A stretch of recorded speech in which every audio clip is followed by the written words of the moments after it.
Third POV. With Mei pressing the play button, the students were practically bouncing in their seats in excitement, including Bakugu, wondering how strong his counterpart's rival is and who he is. Deku had an empty notebook and pencil at the ready, practically vibrating and shaking in his seat so much, Eri felt like she on a roller coaster, and liked it if her giggling and laughing were an indication. The heroes and teachers couldn't help but feel as curious as their students, with some leaning in their seats and paying full attention on who these two fighters are and how powerful they were. Endeavor recalled how it was said that this Superman, while beaten by Batman, was called the most powerful superhero of all time, making the now #1 hero ponder just how true the statement was. And All Might remembered how powerful Vegeta was with his planet destroying powers and forms, and wondered just how much powerful his rival could be. Both born to dying races and sent to brave new worlds, these two alien saviors are legendary. We started. Ooh, so they're both aliens. Mina perked up, more excited. That Goku guy I get because he's the same as Vegeta, who was a scion I think, Kozai said. But what about that guy? He just looks human. We'll find out, Shoda responded. And everybody wants to know who would kick whose ass in a fight, Boomstick said. And I mean everyone. Yeah.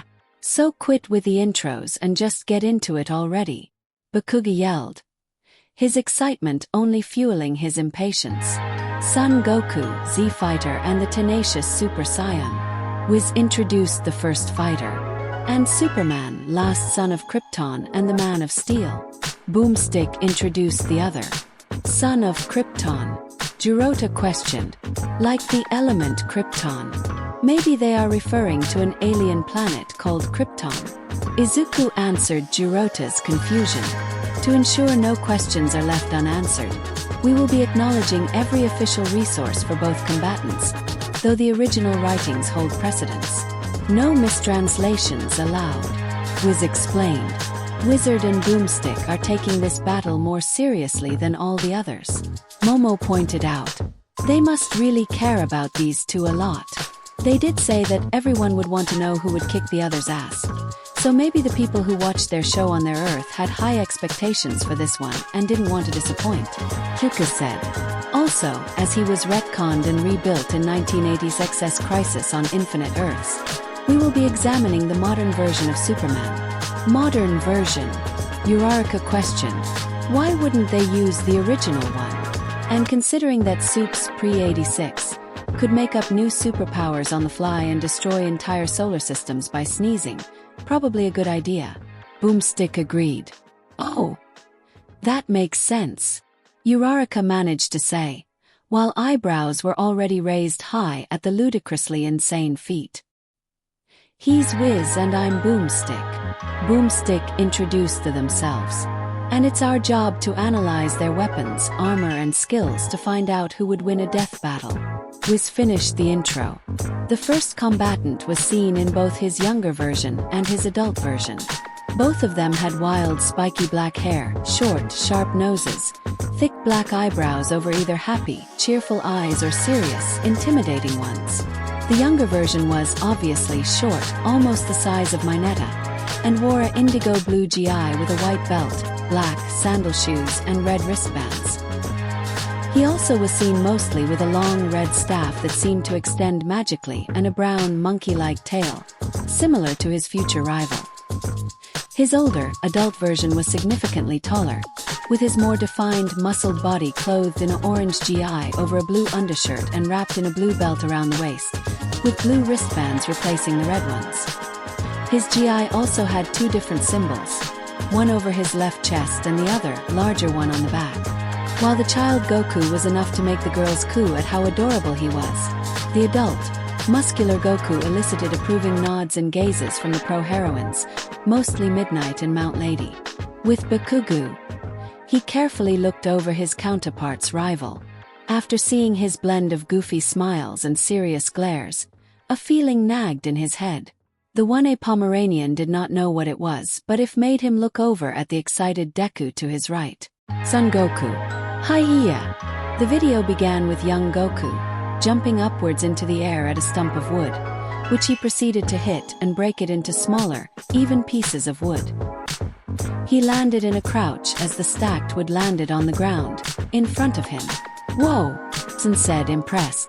"What a way to say that this guy is a badass by showing him as a kid doing that."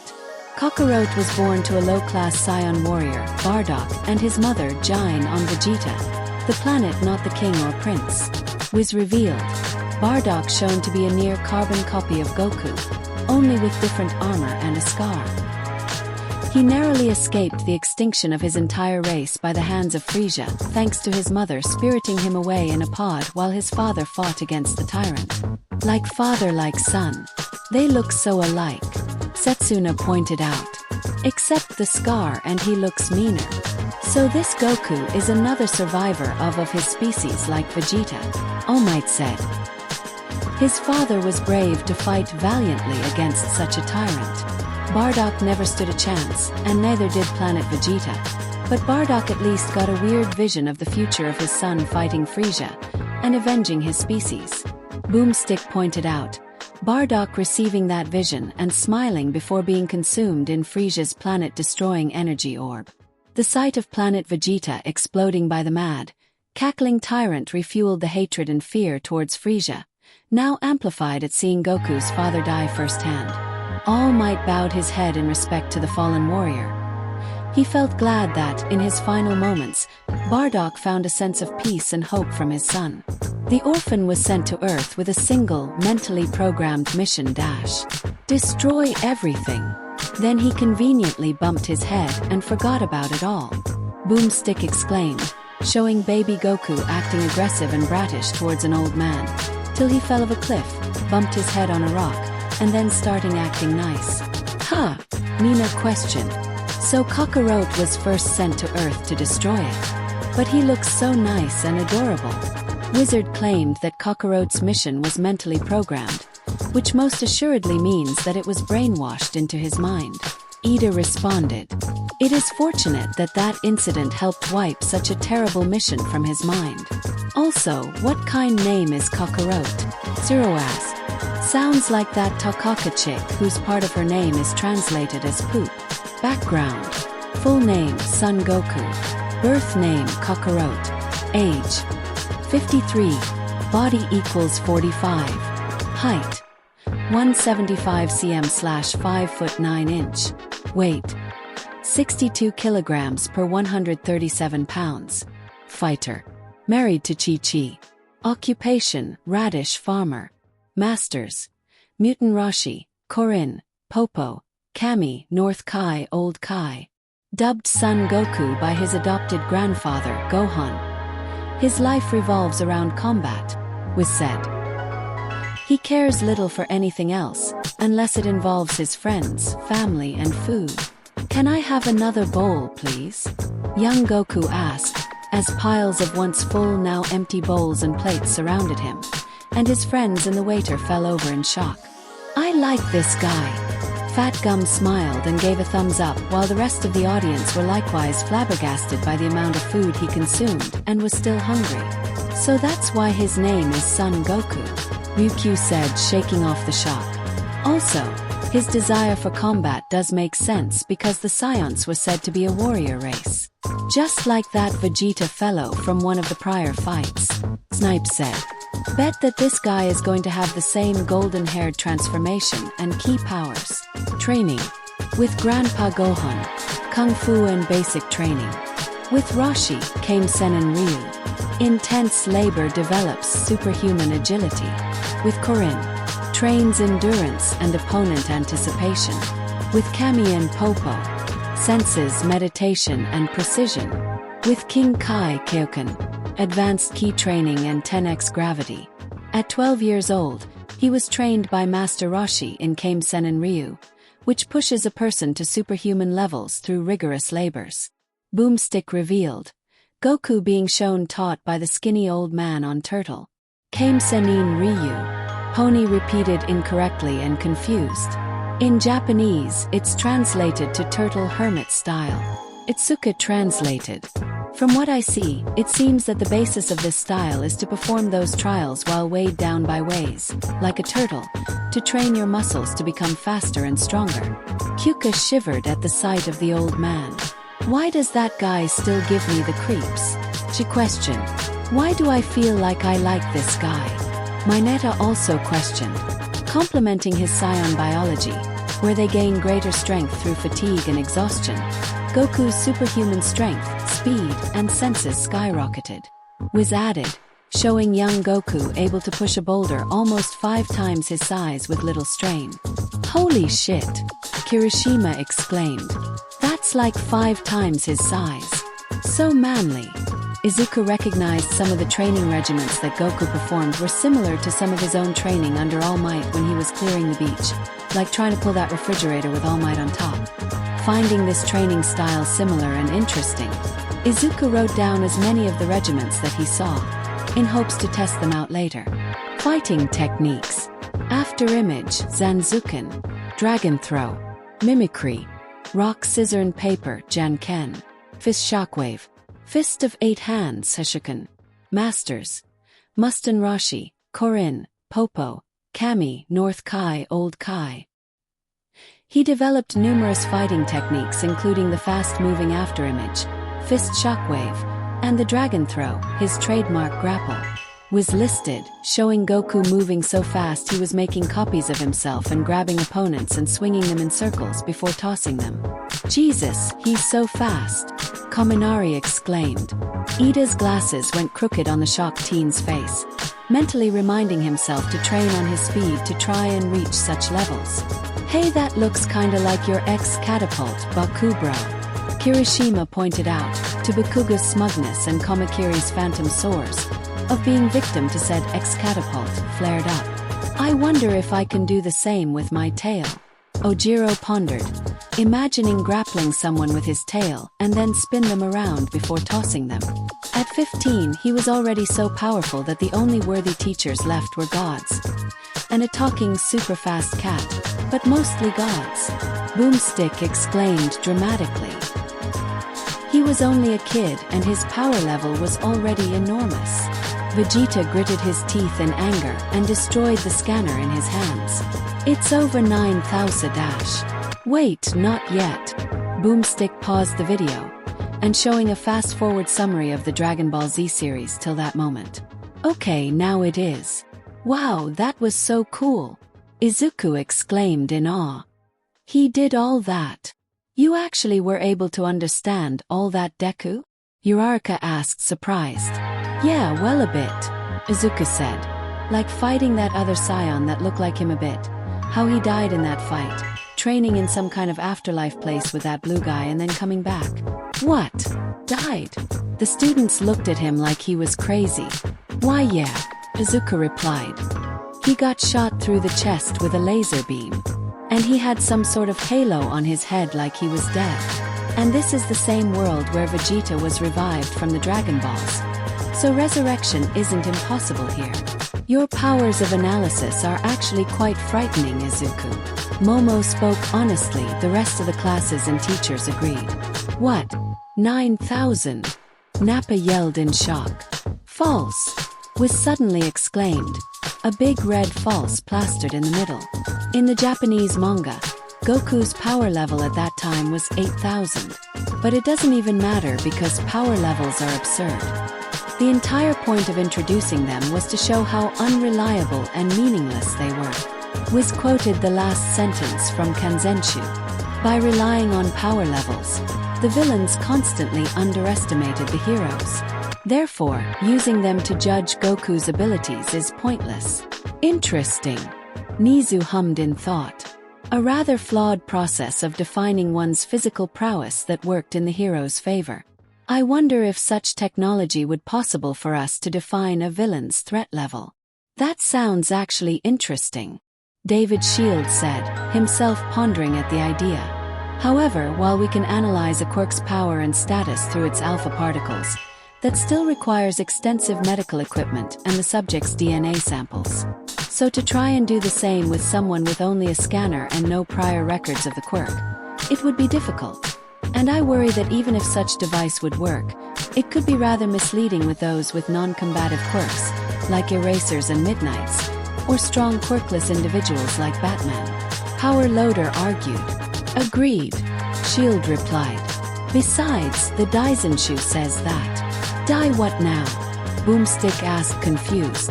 Our official Dragon Ball encyclopedia from our viewings. Wiz answered.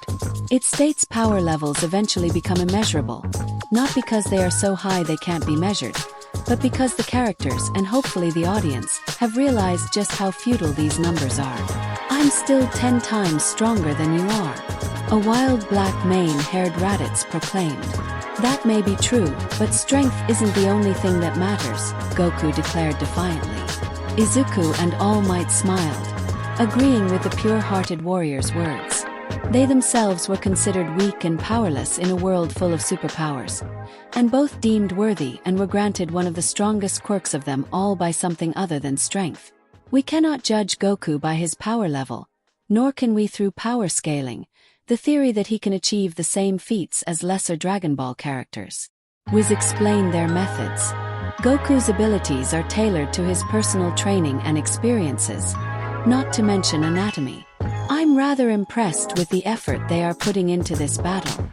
Tiger nodded in approval of Wiz and Boomstick's effort. And here I thought they were just a deranged scientist and alcoholic. Pixie Bob smirked. They still are. Aizawa pointed out. I can breathe in space and you can't. Frieza mocked towards Goku while the two floated over an immense hole while lightning sparked around them. However, Goku does have a knack for mimicking key techniques. Boomstick jumped in. Called it, Snipe said. Wasn't exactly hard to figure out. Cementos replied. Ki attacks, Ki blast, Destructo disc, Ki enzyme, Solar flare turn, Ki barrier, Ki eye cannon, Spirit bomb, Genki Dama, Dragon fist. Ki is metaphysical, made up of things such as vigor, courage and being in one's true mind. Wiz read another quote from Kanzenshu. You, Kaminari and Mina said simultaneously. It's basically a kind of natural life force energy and is a fundamental component of Taoist medicine and martial arts. Boomstick simplified. Okay, that makes better sense. Hagakure said. Thanks, Boomstick. Oh, and it's not magic. The Dragon Ball universe creates a very distinct difference between ki and magic. Ki is dependent on the physical ability of the user. Wiz explained. And magic users like Babidi are clearly using something different. Goku harnesses and manipulates his ki energy into badass lasers and stuff like ki blasts, energy barriers and the Destructo disc, which he totally stole from Krillin. The solar flare blinds opponents and the spirit bomb puts energy from other things into a giant death ball. That takes freaking forever to make. Boomstick listed, showing Goku firing beams of blue energy. A spinning disc of energy that shredded through a tail, emit a blinding flash of light, and create a massive orb of blue, glowing energy. That's incredible! Izuku exclaimed as he started writing and mumbling like a madman. This ki ability is very versatile, can be used both offensively and defensively. Solar flare can be used to blind villains temporarily so that they can be taken down quickly, or in case a hero needs to escape. And that solar flare and spirit bomb be used more offensively to take down more powerful and defensive villains. And those ki blasts looks like they can be used in a number of ways too. And they look almost similar to Nijire spiral blats. Also, since they said that it's part of Taoist medicine, it could also be used in a supporting healing capability. Maybe Recovery Girl's healing quirk actually heals one's inner ki. Does Nijire use ki as part of her quirk? But wait, does ki actually exist here? Wait, could anybody use K-? Shut the hell up, DKU. Bakugo took it upon himself to snap the teen from his mumbling rant to get on with the video. And energy taken from sentient beings must be voluntary. Wiz pointed out, showing people raising their hands into the air and releasing orbs of energy. The spirit bomb is fueled by positive energy, which is only effective against those filled with negative energy, aka evil. In the Super Android 13 film, Goku actually absorbs the ki gathered from the spirit bomb, becoming one with it, transforming and manipulating the energy himself. Such power! All Might awed in disbelief at the yield and power of the spirit bomb. And for it to come from the energy of others sounds rather similar to one for all's stockpiling power. I have a feeling that the spirit bomb won't work on Superman. Todoroki expressed his opinion. What makes you say that? Jiro asked. Wizard said that the positive energy of the spirit bomb only affects those with negative emotions, against evil. Todoroki repeated Wiz's words. Given how this Superman looks and what we heard from their analysis on Batman, Superman is a hero, and a great one at that. I'm sure that he wouldn't be classified as evil or filled with negative emotion, so I believe the spirit bomb won't work directly at Superman. Endeavor smiled proudly at his son for his excellent analysis skills. Todoroki's right, Momo said. A direct attack with a spirit bomb seems unlikely to work, but I believe that later part of that information we will see in their fight. Perhaps if Goku has used up too much power, he could absorb the spirit bomb instead to replenish his energy. The only problem with that possibility is that Boomstick claimed that the spirit bomb takes time to form, so I doubt Superman would allow for his opponent to replenish his health. Jiroda pointed out. And the energy of the spirit bomb must be given voluntarily and willingly when it comes to sentient beings. Izuku added. But that goes against the rules of outside help. So Goku would either have to take it from a non-sentient source or not use it at all. Kamehameha means turtle destruction wave. Concentrates ki into a single point. Requires some time to charge. Variance. Jet propels Goku. Bending. Directed in midair. Super planet bursting power. Twin dragon shot. Released as spheres. Continuous. Rapid fire. Dash 10x. Max output in Super Saiyan 4. After effect blasts victim later. But his two best moves are the Dragon Fist, where he supercharges his punch with a golden key dragon. Boomstick showed Goku punching with a golden dragon trailing behind him. And the one and only Kamehameha. A giant focused beam which every kid in the world has always wanted to do. Don't lie, you've tried it. Kamehameha. Goku roared, cupping his hands behind him. An orb of energy building up in between his hands, before he fired it as a large beam of blue energy. Jaws dropped at the sheer power and spectacle of the powerful move. I guess that's what a Kamehameha is. Nijire said, smile wide in amazement. Oh, manly. Kirishima and Tetsu squeaked out, while shedding a manly tear. Izuku was already giddy but now went full-on fanboy, already writing down the various ways the Kamehameha was used.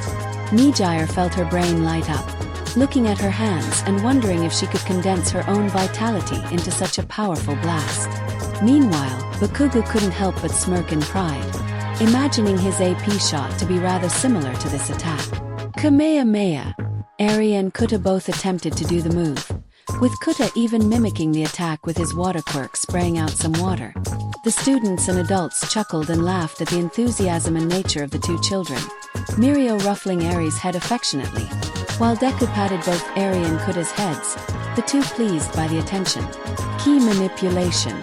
Telekinesis. Flight. Sense. Instant transmission. Shunkanido. Telepathy. Mind reading. Goku also uses ki for telekinesis and high-speed flight. Wiz further revealed. He can fly too. Sin and Aways exclaimed. He can fly, he can fly, he can fly. Kaminari sang out with a smile. Punishment. Explosion to the face from annoyed Pomeranian. Reiko smiled, liking this Goku more with his ki powers being now similar to her own poltergeist quirk.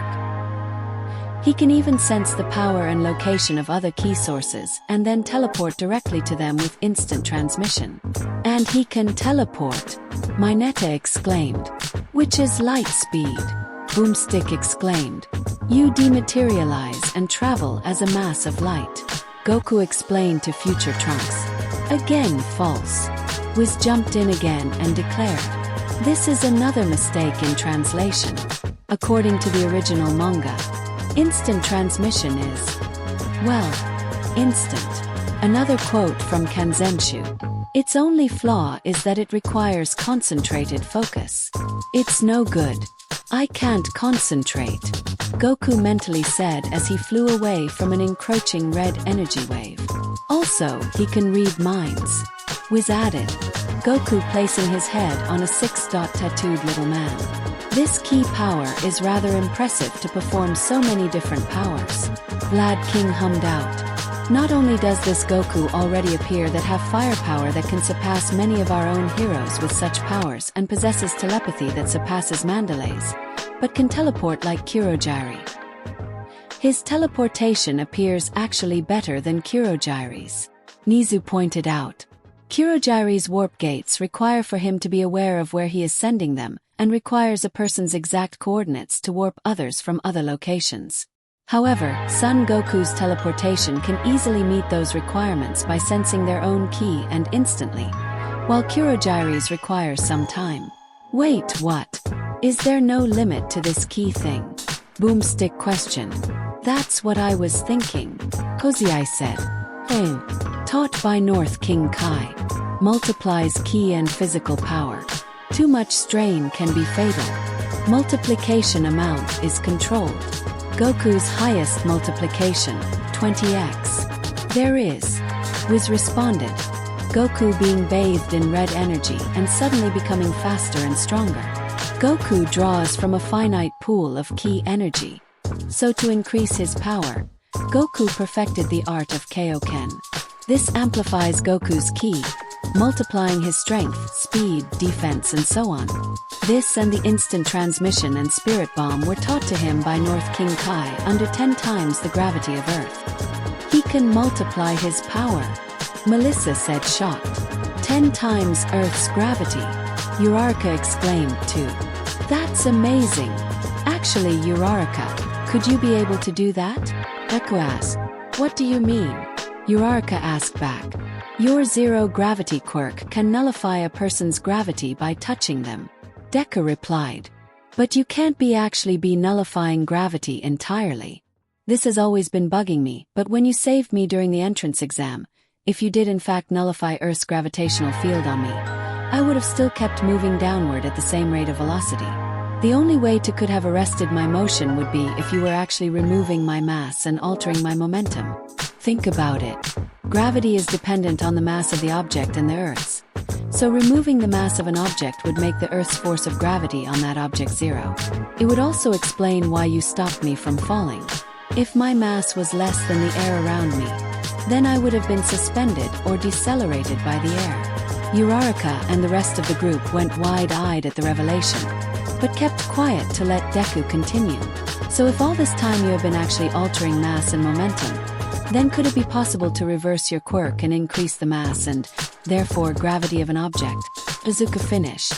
Sheer shocked silence was all the students and even teachers could muster at the sheer analytical genius that was Izuku Midoriya, Momo Ida, and even Melissa felt so stupid to have overlooked such obvious clues back then that they wished to have someone smack them. Ryukyu herself even felt embarrassed and ashamed that she, an experienced seasoned pro, couldn't have picked up on that, while a 16-year-old boy could. I failed as a mentor. Ryukyu slumped in sheer shame. Hey, don't knock on yourself too hard, Ryu. Miruko eased Ryukyu with a pat on the back. Hell, I didn't even figure that out, and almost all of us didn't either. Even Uraraka. It's not your fault that the kid's a genius.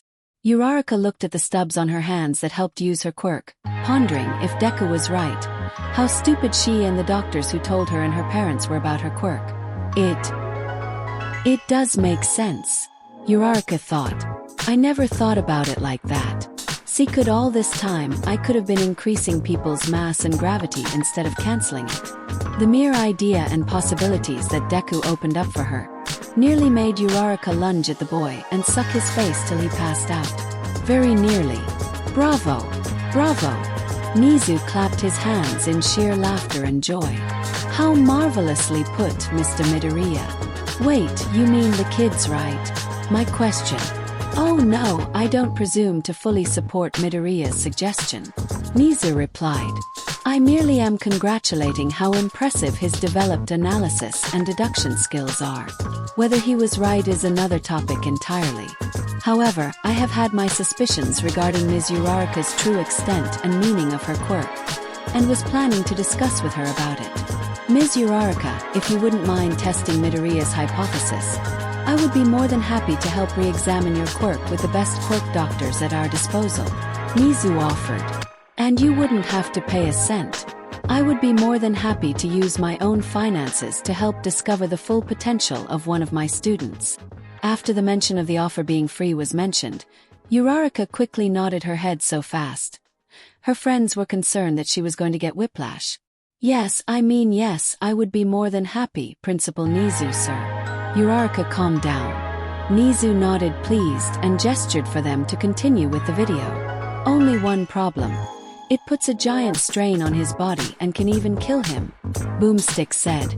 Goku's muscles practically bulging and throbbing in pain and strain. Dear God, I know he's in pain, but God, those muscles. Miruko grinned lustfully. He could suffocate me with those biceps any day. Since she wasn't exactly quiet with her words, the students, and the more conservative of adults, blushed heavily. The girl even blushed, and most of the guys had their blood flow rapidly out their noses or travel down to their now uncomfortable nether regions at the lustful words and mental image Miruko produced. Mineta practically passed out with a delirious smile. It was a sheer miracle that Deku and Mirio covered Eri and Kuta's ears, though even the innocent duo weren't left unscathed from Miruko's words. Deku struggling to wipe away the blood from his nose and settle down his friend downstairs. Way to be subtle, Ryukyu said sarcastically. I thought you had eyes set out on Midoriya. She whispered out that last part. Correction, I am interested in him, not in love with him. Miruko corrected her friend and colleague. Still, he has plenty on time in the future to change my mind. Ryukyu rolled her eyes, ultimately finding it useless to understand or argue with the rabbit hero. Kaioken. Times 20. Goku roared, red energy bursting off of him as he flew away. He multiply his power by 20. Melissa gaped in awe. Just how powerful is this man? Kyuka asked. Inventory. Power pole Neobo. Indestructible. Extends and contracts on command. Limitless reach. Flying Nimbus Kintoan. Flies at Mach 1.5. Exclusive to people with a pure heart. Senzu beans. Instantly heals wounds and broken. Restores ki. Stored in a belt pouch. But Goku does not have to rely solely on his ki. He wields the power pole. A magical staff which expands and contracts, was revealed and quoted the Daisenshu again. Goku shown wielding the long extending pole. That would be a great way to preserve his energy in a fight. Mirio said. When he's hurt, eating a senzu bean heals him up to full strength and to get around. He rides the flying Nimbus, a flying cloud which probably tastes like cotton candy. Boomstick added. That's astonishing. Momo gasped out. If such a thing were to exist, think of all the injuries and illnesses it could heal. Heh, if we had those beans, you'd be out of a job, Chio. Gran Torino chuckled. Oh, I wish we would have those instead. Recovery Girl said. Maybe we should give a lifetime supply to Midoriya and save me the trouble of healing his bones every week. Ah, that flying cloud looks cute. Muri cooed. I want a ride too. Me too. Kuta exclaimed excited. It would be so cool. You know, with his strength, that pole and the flying cloud, and the fact that he is technically more of a monkey. He's pretty much like Sun Wukong. Ojiro commented, comparing Goku with the infamous Monkey King of Journey to the West. But while the others were excited about the flying cloud, healing beans, and magically extending poles, the trio of Aizawa, Mike, and Midnight were silent. Their figures appeared weighed down by an invisible weight, their eyes heavy with sadness as Goku wielding that pole and flying around on that cloud brought up memories of their own cloud-riding friend, Shirakumo. Outrageous. Scandalous. Shameful. Let me in on it. They remembered Shirakumo when he entered the classroom on Loud Cloud with his trademark fighting pole in hand, smiling goofily. Shadow. Multiversal counterpart. Oboro Shirakumo aka Kurojiri. They also remember one of the prior fights and the revelation of Shirakumo as the warp villain Kurojiri. The three were all still determined that what they heard and saw was bullshit and wrong, but they would just have to wait and see the truth. Still, the Kaioken was Goku's trump card for some time until a fateful battle with the tyrant Frieza, who pushed Goku past his limits to achieve the legendary form of Super Saiyan. Whiz said, Goku roaring in pure anger till he was covered in golden light. Most of his hair stuck upwards and turned golden, along with his eyebrows, and his black eyes turned sky blue. Despite witnessing it beforehand in Vegeta, the sight of Goku's pure roar of rage and his transformation still left shivers running down the spines of the group. So he can also turn into a Super Saiyan, Ectoplasm said. And it is still as formidable and imposing as Vegeta's, if not more so. Bakuga's eyes flinched at the unintentional diss at his counterpart and by proxy himself, but chose to stay silent. Now, transformation. Great Ape Z, base power x10, full-powered Super Saiyan, base power x50, Super Saiyan 2, Super Saiyan 1 power x2, Super Saiyan 3, Super Saiyan 2 power x4, Super Saiyan 4, Super Saiyan 4 power x10. There are 4 different levels of Super Saiyan, each drastically boosting his power, Boomstick said. Like the Kaioken, each form does burden his body, though Goku has trained to minimize this. Was pointed out. If those numbers are true, that means that at his highest form, Goku is 4,000% stronger than his normal form. Melissa added up and exclaimed, Super Saiyan 3 multiplies the already combined power of Super Saiyan 2 by 4, but comes at a horrible price. That hair. Boomstick exclaimed dramatically at the ridiculously long mane of golden hair that would reach Goku's ankles if it wasn't stuck up a bit. Oh, and it pretty much destroys his body while he's using it. But my god, the hair. Hey, I disagree, Kirishima argued, sticking his chest out and placing his fist over his chest. I think that hair is manly as hell. Agreed. Tetsu agreed and mimicked his 1A counterpart.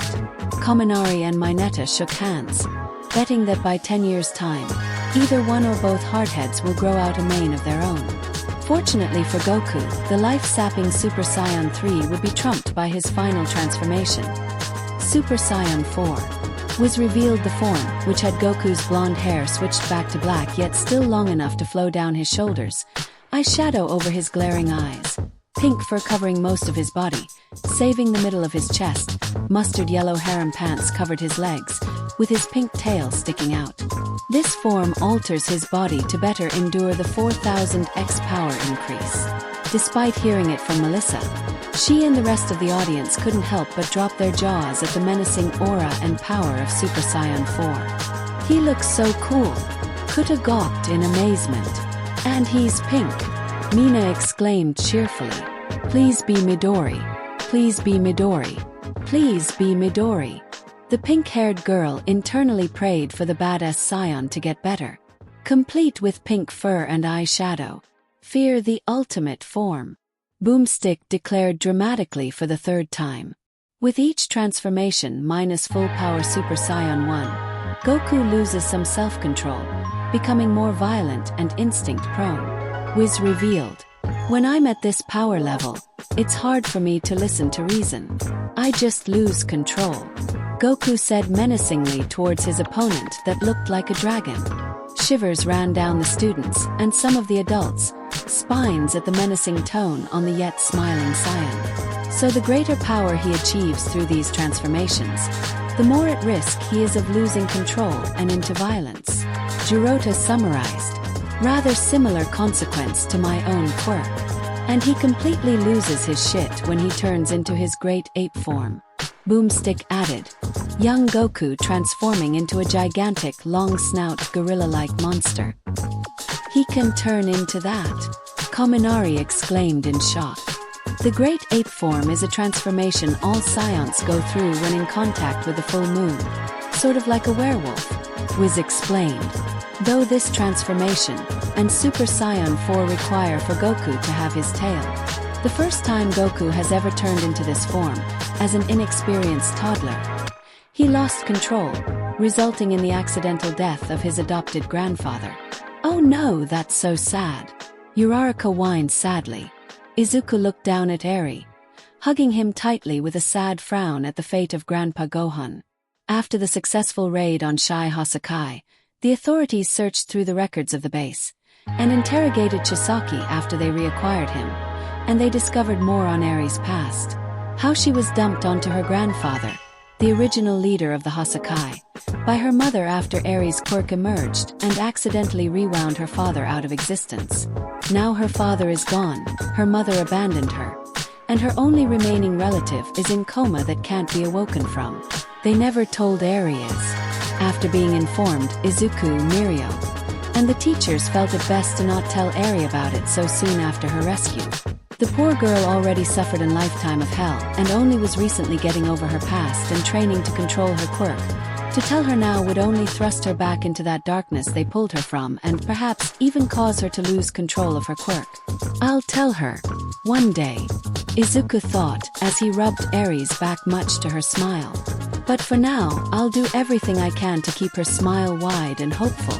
Worst periods ever, Boomstick said. Since then he cut it off, but then regrew it to achieve this form. Goku's greatest strength is his tenacity and never give up attitude, was said. He does not fight to defeat others. He fights to defeat himself, was quoted this time from the Tao of Dragon Ball. Plus Ultra. The students yelled, finding the warrior's mentality perfectly comparable to their alma mater. All Might smiled down proudly at not only his protege, but all his students and future heroes. Greater he felt than he could ever be. However, this may also be his greatest weakness. He prefers a fair fight, eager to see his opponent's maximum potential. Boomstick jumped in. He's about to reach his maximum. King Kai mentally warned Goku. This could be your last chance. I want him to reach his maximum. Goku dismissed the Kai's warning. I want to fight him when he's at his best. But when the whole world is at stake, well, hindsight is 20/20ths, was said. That definitely could be a problem. Izuku frowned. If Superman has any weaknesses, then Goku won't use them and risk defeat in order to win fairly. Sounds a lot like how lost your shit at sports festival. Zero teased the winner of the sports festival at his explosive outrage at Todoroki refusing to use his full power. Shut it, weird arms. Bakuga yelled in reply. Weaknesses. Avoids unfair advantages. No formal education. Sometimes too forgiving. Super forms drain energy. Limited amount of ki. And although he's more than tough enough to survive in a vacuum, he clearly needs oxygen, so no breathing in space. Boomstick added, showing Frieza dunking a struggling Goku's head into the water with his feet. The same weakness as Vegeta, Ida noted, which is understandable given they are the same species. Plus, well, Goku's not very bright, was said disappointingly. Despite some basic schooling from Rashi, Goku has never had a day of certified formal education in his life. It took him years just to learn how to drive. Oh dear, that is rather unfortunate, Mizu said. It took the whole of the DK squad to rein in a flabbergasted and disturbed Ida from his explosive rant about the absolutely necessary and life-important education. Todoroki was half ready to freeze Ida in a block of ice when they finally calmed him down. But why the hell would Goku need to drive a car? Boomstick asked. Yeah, I mean he could just fly wherever he wanted, Odo said. I'm pretty sure he would freak people out if they saw someone flying through the air in a world where they don't seem to have quirks or superpowers outside of ki. Shoji replied. Even so, Goku understands his weaknesses. Wiz defended the scion. To him, a formal education would just be a waste of time. He is already a genius when it comes to martial arts. Hearing that final statement made both Itsuka and Ojiro rather eager to train under the martial arts genius and teach them some moves. And even if he does get the hell beaten out of him, he improves with every fight, Boomstick said. And that is what Goku is all about, was said. He thrives on becoming stronger and bursting through limits and has overcome every obstacle in his way. Izuku smiled, inspired and in awe of the Scion warrior. His resolve to continue growing stronger with his use of one for all fueled. His fellow students felt the same way too. Even marriage and fatherhood. Boomstick joked. Goku shown being married to Chi-Chi and spending time with his sons, Gohan and Goten. The girls all cooed and squealed in delight at the romantic sight of Goku marrying Chi-Chi and how cute young Gohan and Goten were. Goku might just be the greatest martial artist in fictional history. Wiz ended. Why you? You. What are you? Frieza demanded, horrified and terrified. You haven't figured it out yet. Goku questioned. I'm the Scion who came all the way from Earth with the sole purpose of beating you. Frieza gawked in complete horror. I'm the warrior you've heard of from legends. Pure of heart and awakened by fury. That's what I am. The volcano exploded lava and fire behind the unconcerned Scion. Goku exploded out golden energy and roared. I am the Super Saiyan, Son Goku. The group felt positively shaken by Goku's declaration towards Frieza, their hair comically blown back like they were there. Despite that, the students could not help the wide smiles of excitement on their faces. Even Bakugo grinned, actually giving his respect towards the Super Saiyan. Overall, the reaction towards Goku was relatively positive all around. Almost all the students saw him with inspiring eyes, the feeling brought on by his stance over his weaknesses and getting stronger, especially from Izuku and Bakugo, the latter of whom was only recently admitting to said mistakes and learning from them. The only negative thoughts the Super Saiyan came mostly from the less amazed pros, with Endeavor and Aizawa finding Goku's insistence to not rely on advantages and fighting a foe at full strength reckless and illogical. The second fighter held a certain air and presence about him that made the group look on it awe. He was tall and very muscular, almost like a shorter version of All Might. He had jet black hair with one stray strand curled out, sky blue eyes and a square, chiseled chin. His costume was likewise similar to All Might in its color scheme: red, blue and gold. Most of the suit was blue, such as the arms, legs and most of the chest, with red around the crotch region like he was wearing red underwear, complete with a yellow belt, red boots that rose to his ankles, and a long red flowing cape. The most iconic looking part of the suit was a red S on the chest, yellow surrounding the S and a red shield encasing the two. The very presence and sight of the man in red, blue, and gold lifted the room's environment up by amazed expressions, shivers of awe and humbleness.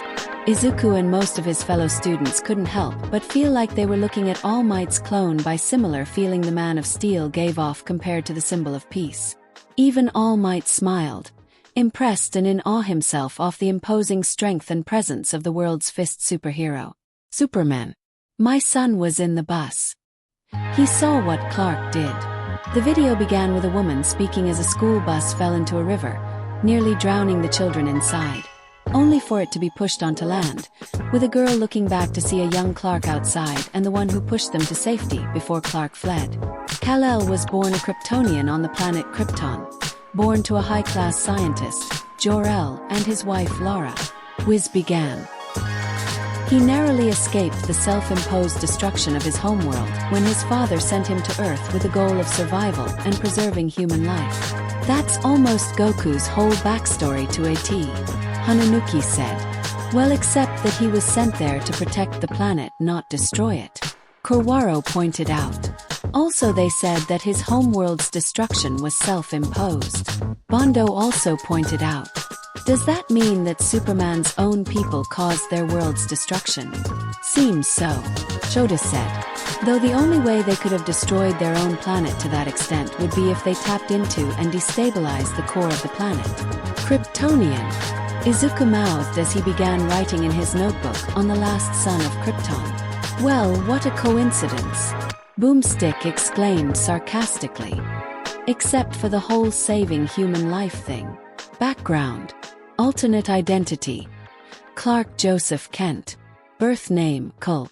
Age 39. Height. 190.5 cm / 6 foot 3 inch. Weight. 102 kg / 225 pounds. Married to Lois Lane. Member of the Justice League. Occupation: Pulitzer Prize-winning investigative reporter. After landing on Earth, he was found and raised by the Kents, Jonathan and Martha, who decided to name him Clark Kent. Boomstick continued. And weren't they surprised when they found out he was an alien with superpowers? They looked just how my folks looked on my 4th birthday when I ate my birthday cake and suddenly lifted the couch. Sato said, smiling fondly at that time. Why did you lift the couch? Zero asked, curious. I dropped my All Might figurine I got as a present and it slid under the couch. Sato answered. After discovering his true heritage, Clark refused to accept his Kryptonian side. Was revealed, showing an angry teenage Clark accidentally breaking a beam of their barn before storming off. He subconsciously developed mental barriers that blocked him from attaining his full power, which he would work to uncover throughout the rest of his life. Stupid power-limiting brain. Boomstick cursed jokingly. How does that bullshit work or make sense?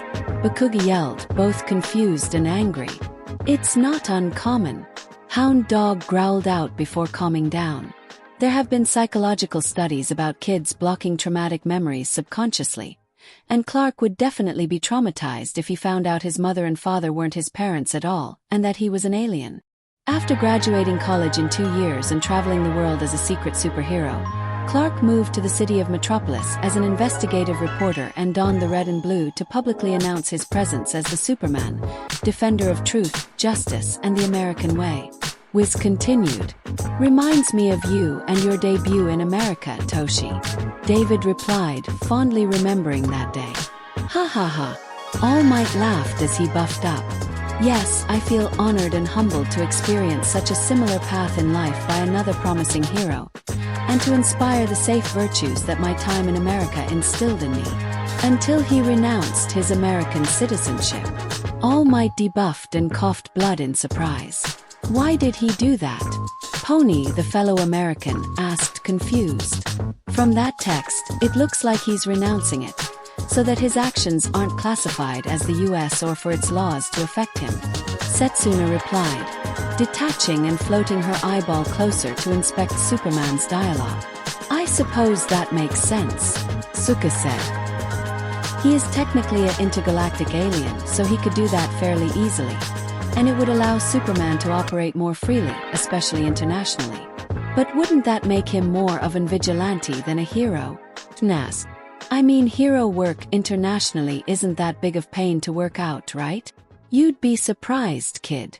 Miruko said, she and her fellow pros unable to deny the rather annoying limiting of international politics towards their hero work. Case in point being their recent international operation against Humorize. And he topped his entrance with that iconic S shield on his chest. Boomstick jumped in. S for Superman. Actually, it isn't an actual S, was pointed out. It is his birth family's sigil and symbol, which I will let the Superman himself take it away. It's not an S, Superman said, looking down at the symbol on his chest. On my world, it means hope. Izuku smiled, finding the message and symbol of hope on display to the people being found compared by the green-haired teen to All Might's signature smile of peace and hope. Anywho, mild-mannered Clark kept his identity a secret with the brilliant disguise of nerdy glasses and wimpy demeanor. Oh, I'm sorry. I'm sorry. Clark profusely apologized after he opened a bottle of champagne that spilled, proving that people only see what they want to believe. Boomstick finished. Wow, Mount Lady said. That's real deep. That's what she said. Mineta whispered to Kaminari, the two chuckling in low voices. Unfortunately, not too low for Kyuka not to pick up and unleash her heartbeat into their ears again. Still, it seems a bit silly that they can't recognize him just because of glasses, UQ said. I mean, I have to wear hoodies most of the time so that I can go out without people hounding me, and even then still get spotted at times. Well, look at All Might. Could you imagine large, buff symbol of peace as a skinny skeleton? Maruko asked. Touché. Ryukyu nodded, relenting. Boomstick, that's surprisingly profound, was said, impressed. Boomstick responded with a burp. Cue burst of laughter from the students, sighs and rolled eyes from some adults, and hand collisions against their owner's face. Since then, his power's been pretty inconsistent, mostly due to the riders doing whatever the hell they please. Boomstick quickly corrected himself. Izuku raised an eyebrow, catching that last-second correction from Boomstick, wondering what he was saying. It sounded like he was going to say watchers. Izuku questioned in his mind. Power source. Solar radiation. Constant power absorption. Healing factor. Yellow sunlight increases power.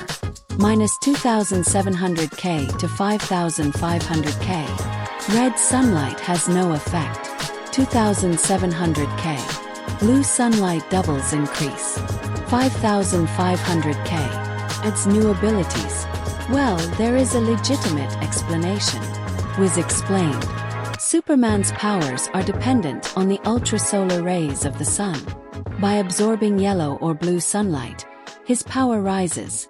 However, he cannot absorb sunlight from a red star. So, if you take away a yellow sun, you slowly take away Superman's powers. Wiz quoted the last sentence from the Superman Supersite, which would mean that the only way actually harm Superman would be at night or outside our solar system. Sun questioned.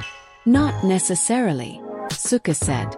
The moon's light is the refracted light of the sun, so Superman could absorb that, just not likely as much. He's solar-powered, Boomstick exclaimed. They call him the world's first superhero, but sounds more like the world's first hippie to me. Cue more chuckles and groans of exasperation. Now, the intensity of solar radiation disperses the further away it gets from its source, so the closer Superman is to the sun, the more solar radiation he'll absorb. Wiz explained further. Amazing! Melissa gaped in awe. And he can survive in space too? Hagakure exclaimed. Well, he has a leg up on Goku with that. So he gathers more power the higher he gets. He is a hippie. Boomstick continued with the joke. While the students and children laughed, as well as Mike beside him, Aizawa's temptation to strangle himself with his own scarf grew higher and higher. In the Justice League series, Our World's at War, Superman actually spent 15 minutes inside the sun. Was pointed out, showing Superman inside a star before flying out, covered in fire, and crashing into and moving a planetary object. When he resurfaced, he was powerful enough to effortlessly move planets. And suddenly the sound of jaws crashing onto the ground sounded. Setsuna's jaw and lower mouth actually detached and fell to the ground. Oh, God, Itsuka managed to say, seeing Superman moving a literal planet-sized object. May, for once, was confused whether to focus and gawk at the planet Superman pushed, which appeared to be entirely made of metal and machines, or be slack-jawed amazed at Superman being able to push a planet. Izuku's mind pretty much exploded, while Bakugo smiled wildly and found who he was going to vote for. And isn't this the Superman they say was weaker? Zero questioned, slack-jawed. We. Aoyama nodded, eyes widened largely. They said the other Superman could blow away planets by sneezing. Manly, was all Kirishima could say, while Tetsu just nodded dumbly. Super senses, super hearing, X-ray vision. Lead is the only exception. Telescopic vision, microscopic vision, electromagnetic spectrum vision, theta vision, can see a person's aura. He can also hear sounds millions of miles away, see through anything but lead, and spot things moving faster than light. Boomstick listed. So super hearing, super sights, and super speed. Kamakiri listed. Yep, guy is super OP. But why can't he see through lead? Kawaro asked. Lead is too dense for X-rays to breach. Jirota explained. They classified Superman's supersight as X-ray vision, so its limits would be similar to actual X-rays. In fact, many patients around the world actually wear lead vests and aprons to protect themselves from unnecessary X-ray radiation exposure. He can see at a subatomic level and hear through the vacuum of space. Somehow, was said befuddled. He can even see your soul. What? Boomstick questioned. It happened. Wiz simply answered. WW what? Momo exclaimed, officially flabbergasted by the hearing through space feet. Ida's brain was, meanwhile, short-circuiting like Kaminari. His chopping arms reaching Superman-level speeds. So there is a soul. Uraraka managed to say from her shock. And he can see it. And he can see at the subatomic level. Zhui croaked out. He's like a living microscope combined with a telescope. Astounding. Monoma admitted. Powers, flight, super strength, near invulnerability, super speed, healing factor, super breath, arctic breath, heat vision, max temperature, unknown, drains solar power quickly. Well, weird abilities aside, Superman can freeze his enemies in ice or create hurricanes just by breathing, and to top it all off, he shoots laser beams from his eyes. Boomstick continued listing. So he's an expert at blowing people, huh? Mineta pervertedly joked. Bakuga's explosion to the face was a suitable punishment. His heat vision can be expanded to encompass anything within Superman's sight and reach temperatures hotter than the sun. Wiz expanded upon. Endeavor's eyes widened, suddenly feeling upstaged in firepower by this Kryptonian's heat vision. What? Pixie Bob exclaimed. Wouldn't he, destroy the Earth's atmosphere if he did that? I highly doubt that he would do such a thing while on Earth, Ragdoll replied. He might be doing that in outer space or another planet. The fact we are discussing other planets and Earth destroying lasers already sounds ludicrous enough. Mandalay rubbed her forehead. He can incinerate entire planets in a staring contest, Boomstick said, showing Superman unleash a massive laser that encompassed the entire Earth and Moon. Okay, maybe not so ludicrous at all. Mandalay gawked out, everyone around her gawking dumbly, even Naruko. So pretty much X-Lessa's laser but maxed out to godly levels. Snipes summarized. This being could truly be Earth's greatest hero, Nizu thought with amazement, before his intelligent brain going to a more darker, grimmer side. Or its biggest threat. However, heat vision drains his power faster than any other ability. Wiz quoted from the Superman homepage again. Especially when he amps it up. Superman creates a huge beam of heat vision, taking out an army of doomsday-like creatures. He just disintegrated those guys like it was nothing. Kaminari exclaimed wildly. At least that's one way to balance this guy out. Kyuka scratched her cheek. Yeah, after vaporing entire planets and weird monster things in an instant. Setsuna threw her hands up. And with precision, heat vision can reach microscopic levels invisible to the human eye. Wiz continued. Heat vision, focused through your pupils like a scalpel. Instant lobotomy, Superman said, after looking at Manchester Black's brain and a pulsating contusion and lasering it at a microscopic level, before slapping the villain. While everyone's brains were exploding at the greater and greater ludicrous feats, Izuku's reformed and reignited. Amazing! Izuku roared out, the fanboy in his eyes going completely insane. With his heat vision, he could not only destroy any obstacle or enemy in his way, but could even use it to disarm explosive device by cutting a wire instantly, or, if he could survive the heat of the sun, he could just take it and himself into the sky and let it explode and it wouldn't harm him. He could also use his heat vision to burn and carve through debris, cauterize a wound, or even burn away tumors without harming the person. And with his super speed and super hearing Hekud Hiranikindof Krymine Thwildandrichen Stopatintime dash. When even Kutta's spray of water couldn't stop the super mumbling teen. And to stop the forehead vein twitching Bakugu from marching over and exploding Deku, Eri and Mirio looked at each other and nodded. Eri pinched herself in the arm and cried out, ow. Izuku stopped immediately and looked at Eri at lightning speeds. Eri, what's wrong? Are you hurt? Izuku asked worried. It's okay, Papa, I'm fine, Eri said, reassuring her surrogate adopted father. The group consensus of reaction to this was nervous chuckling, creeped out unnerving from those still unused to Izuku's mumbling speeds. And those who were still unnerved by how much faster and worse it was this time. Comical sweat drops over the members of the Deku squad and all the girls crushing on him, and All Might rolling his eyes, smiling fatherly. Superman can vibrate his body fast enough to phase through attacks, even turn invisible, was said.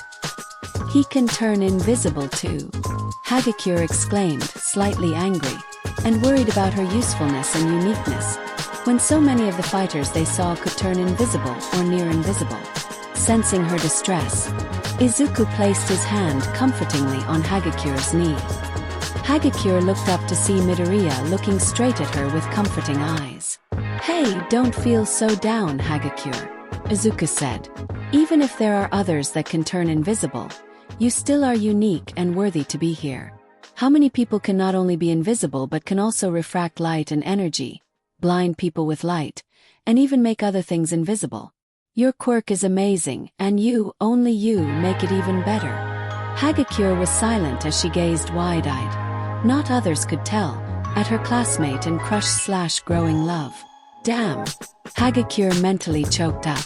How can he always tell where to look me in the eye and find a way to make me love him even more? She wrapped her arms around the now blushing teen. "It's Toru to you, Izuku," Hagakure whimpered out lovingly. Izuku would have blue screened from the hug and the breasts that were pressing onto him.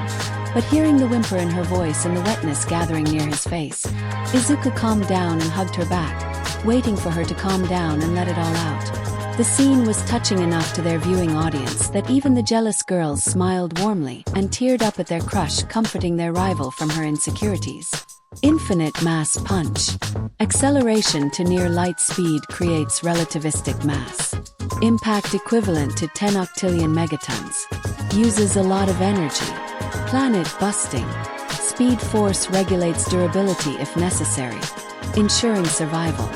By vibrating to just under light speed, Superman can use the infinite mass punch. This speed causes the relative mass of his fist to increase immensely and hit with the force of a supernova. Wiz continued. "Super what now?" Mount Lady exclaimed. "Which explodes at a force of 10 octillion megatons." Boomstick revealed. "Thanks, fact of the day calendar. That is meaningless to my stupid brain," Kaminari said, tapping the side of his forehead. "All I hear is this man op-ed. At least you admit it," Hyuka said. "In comparison, this is the Tsar, the most powerful bomb mankind has ever tested. 50 megatons. Wiz showed the bomb and its resulting explosion. Melissa smirked. "Not anymore, it isn't."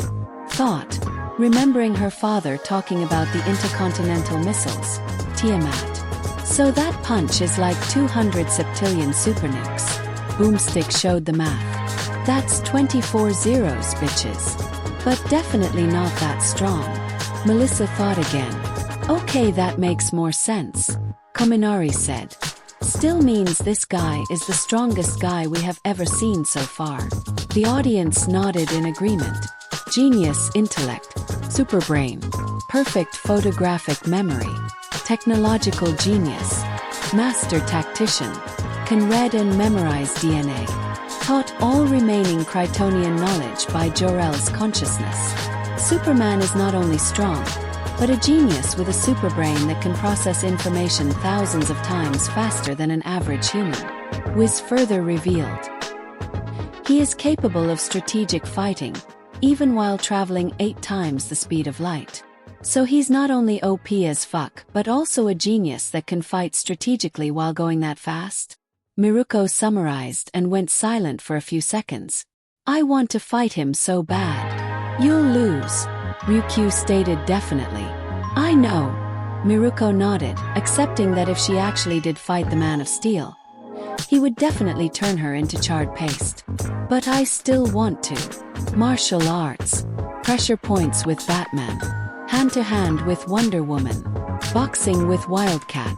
Psychic barriers with John Johns. With Mongol II. Work to uncover full potential. Precise muscle control. Torquasm Rao and Torquasm Vo. Enhances and protects body and mind. He's an expert in disabling opponents through pressure point combat, taught to him by the one and only Batman. and once fought demons in Valhalla alongside Wonder Woman and Thor, for 1,000 freaking years. Boomstick exclaimed again. The fuck? Mount Lady exclaimed again. Is this guy immortal? And he's fighting with Yaoyorozu's counterpart and your counterpart, All Might. Midnight said. No, All Might said. This Thor looks clearly different from my counterpart, and as far as we know, given that Batman and Wonder Woman fought other fighters from the same universe as Thor, such as Spider-Man and Rogue, that Superman and my Thor counterpart are not from the same universe, ergo that isn't me, at least as we know. Ha, it seems you do have a brain in there. Izawa hummed. Too bad you don't use that during class. He's even learned to protect his mind from telepathic attacks from his fellow Justice League member, Martian Manhunter. Wiz added. Wait, Martian Manhunter? Sato questioned. Does that mean Martians are real? It appears so in this universe, Oji said. Although, whether or not they do here is another thing entirely. I heard your telepathic shout before, but my mind is protected from anything deeper by a series of psychic blocks. Superman revealed. Best I've seen too. Manchester Black replied. He also studied 2 Kryptonian martial arts, Torquasm Rao and Torquasm Vo. Wiz further revealed. Orgasm what now? Boomstick questioned. Mineta and Cozy Eye both chuckled pervertedly, their punishment being delivered by a super long tongue smack to the former's face and a vine hair whipping the guy in the back of the other one's head. Torquasm Rao is a hard martial art in which Superman enters the theta state, a real-life phenomenon in which a person becomes extremely receptive to information and instinct. Wiz said, further emphasizing Torquasm. Torquasm Vo is a mental martial art with which Superman can fight off mind domination and illusions or even counterattack. Izuku's brows scrunched up in interest before quickly writing the information down, to see if he could do this himself. In order to master all his powers, Superman needed to break through his own self-created mental blocks, like how when he was younger, he believed he needed to eat food and breathe oxygen like humans, when he can really just survive on solar energy alone like some weird plant man. Boomstick said. So that's how he can survive in space. Urarika said. And thanks to some intense training from Mongol too. He managed to tear these barriers down and become the true Superman, capable of amazing feats. Wiz said. Yeah, as if the previous feats, like moving and destroying planets, weren't amazing enough. Kamakiri exclaimed. Maybe some of those feats were achieved when he unlocked his full potential. Shoda replied. Like the infinite mass punch. Yeah, like when he obliterated an F5 tornado with a round of applause. Boomstick said, showing Superman clap a tornado away. Being in the middle of 2 colliding planets, holds strenuously a red energy mass, and moving the Earth via Green Lantern constructs. Or when he was the filling for a planet sandwich or held a mini black hole in his hand. Oh, or the time he dragged the freaking Earth around. I don't know why I should still feel surprised and amazed at that after the whole supernova feat, Setsuna admitted. I think the more surprising thing beside the Earth dragging one is the holding a miniature black hole in his hand. Mina yelled. Superman has survived some pretty crazy things. Boomstick continued. Like when Coldgast hit him with 15 supernovas to the face. That was like 15 suns exploding in his face. Coldgast said. I just said that. Boomstick replied. Exaggeration. Maybe, but he has survived other supernovas before. Wiz said, showing Superman in the middle of an actual supernova. When he takes a hit, his superdense molecular structure and bioelectric aura protects him and his suit. Honestly, I'm not even surprised by that. Jinso said. If he can unleash a punch with the strength of a supernova, he should be able to withstand it. Holy crap, he sounds invincible. Boomstick exclaimed loudly. He kinda is, Kaminari said. I have a feeling that we are going to be proven wrong. Zero said. Weaknesses. Reliant on constant solar radiation. Kryptonite. Severely weakens muscles. Eliminates stored solar power. Magic. Includes enchanted weapons. Spends more time protecting others than improving skills. Not exactly, Wiz replied. His solar energy can be depleted over the course of a battle, if he takes too much damage or remains out of sunlight for too long.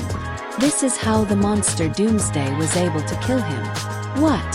The group exclaimed in pure shock, as well as horror and terror at the sight of the large, grey, and spiky behemoth. Oh, sorry, not kill, put him into a healing coma. Wiz corrected himself. Asterisk coughs asterisk cop out. Asterisk coughs asterisk boomstick faked coughed. While the audience calmed down, they still felt slightly shocked and horrified that this nearly unstoppable powerful superhero that's clearly stronger than All Might and Stars and Stripes, the most powerful heroes of their world, was so badly wrecked by this unworldly monstrosity. He also has several specific weaknesses, like the famous kryptonite, radioactive fragments of his homeworld which bring him to his knees, which showed Superman falling to his knees at the proximity to a glowing green rock. Any prolonged exposure will eventually kill him. Another quote from the Superman Super Site. He also has no special resistance to magical attacks. So this guy who's pretty much a god is weak to a fucking green rock? Bakugo said, confused and pissed. If kryptonite comes from Superman's homeworld, a world under a red sun, and it's the radioactive remains of it, it does make sense that it would hurt him, Izuku said. And since he has no resistance towards magic, I think that Goku's power pole might be able to hurt him, since it's magic, Mirio pointed out. And he always gets all hung up on doing the right thing, even if it makes his life miserable, Boomstick added. He does not fight for himself, but to protect others. Even the buildings in Metropolis are more valuable to him than his own life, Wiz said as Superman punches Captain Marvel into a hospital, the building crumbling down. Most of the time. The point is, Superman spends more time defending the city than actually improving his own abilities. That's going to be bad against Goku, who trains and improves his abilities every time, Snipes said. But who will win, training and skill or brute force? Ectoplasm asked. But remove all those pesky feelings about saving people and look out, Boomstick closed with. Superman punches Darkseid through the wall of a building, flying right outside to face him. I feel like I live in a world made of cardboard, Superman declares. Always taking constant care not to break something, to break someone. What we have here is a rare opportunity for me to cut loose and show you just how powerful I really am. Just like Goku's final declaration left them in shivers, the Man of Steel's words left them in a similar state. All Might felt he could relate with Superman's words, remembering that, before his first fight with All for One and before his wound, he had to constantly pull his punches and be careful every time he used One for All, worried that a single misstep could accidentally cause an earthquake or a punch creating a hurricane. Overall, the thoughts over the Man of Steel were clearly positive, many admiring his strength and range of powers to his morality and presence. All right, the combatants are set, was said. Let's end this debate once and for all. It's time for a death battle, Bally, Boomstick roared. While the video paused for the two's counterparts to be searched, the votes and some bets were in. In the end, those who voted for Son Goku ranged from Izuku, still feeling inspired by Goku's limit-breaking goals, selflessness, and learning and mimicking skills and techniques, Mina, who liked Super Saiyan 4's pink fur and badass looks, Kaminari, portraying himself into Goku as both academically unintelligent guys that still kick ass, Kirishima and Tetsu, who found Goku more manly, especially with his wild hair and physique. Kuta, who found Goku more badass and liked the Kamehameha. Something which Nijire likewise voted based on, Sato and Fat Gum, both who voted because they liked the Saiyan and his great appetite, Reiko, who liked Goku's key telekinesis, Uraraka, voting for the Saiyan mostly out of gratitude that his 10x gravity training had Deku reveal to her more about her quirk, Itsuka and Maruko, who appreciated the more martial arts favored combatant, and Jirota and Hound Dog, both who respected the Saiyan's struggle and control over his rage and animal instinct while in Super Saiyan and Great Ape forms. As for the voters for Superman, They ended up being All Might. Respecting the last son of Krypton's pride and American virtues he strived to embody in his strength, David and Melissa Shield, both who found the symbol of peace and Man of Steel very similar, Ida and Momo, both voting on the more intellectual and faster fighter Bakugu, who, while still pissed off on the kryptonite weakness, found the supernova surviving and powerful Kryptonian the superior choice, Eri, who liked Superman. More due to his bright smile and shining presence, Endeavor and Todoroki, the two liking Superman's powerful heat vision and Arctic breath, feat-wise Aizawa, voting similarly to Ida and Momo, but also because of his pressure point combat skills and mental protection training, Hagakure, for Superman's invisibility skill Mirio, who likes Superman's ability to speed his molecules to go through attacks like him, Kyuka and Shoji, for Clark's super senses like super hearing and sight, and Nizu, who kept his reasons private but smirked. Multiversal counterparts detected, the device said. Son Goku. Multiversal counterpart. Izuku Midoriya. Yes. Mina cheered victoriously in her head at her wish coming true. She and the rest of the girls starting to blush madly at the thought of Izuku, even as muscular as he is, achieving a physique similar to Goku.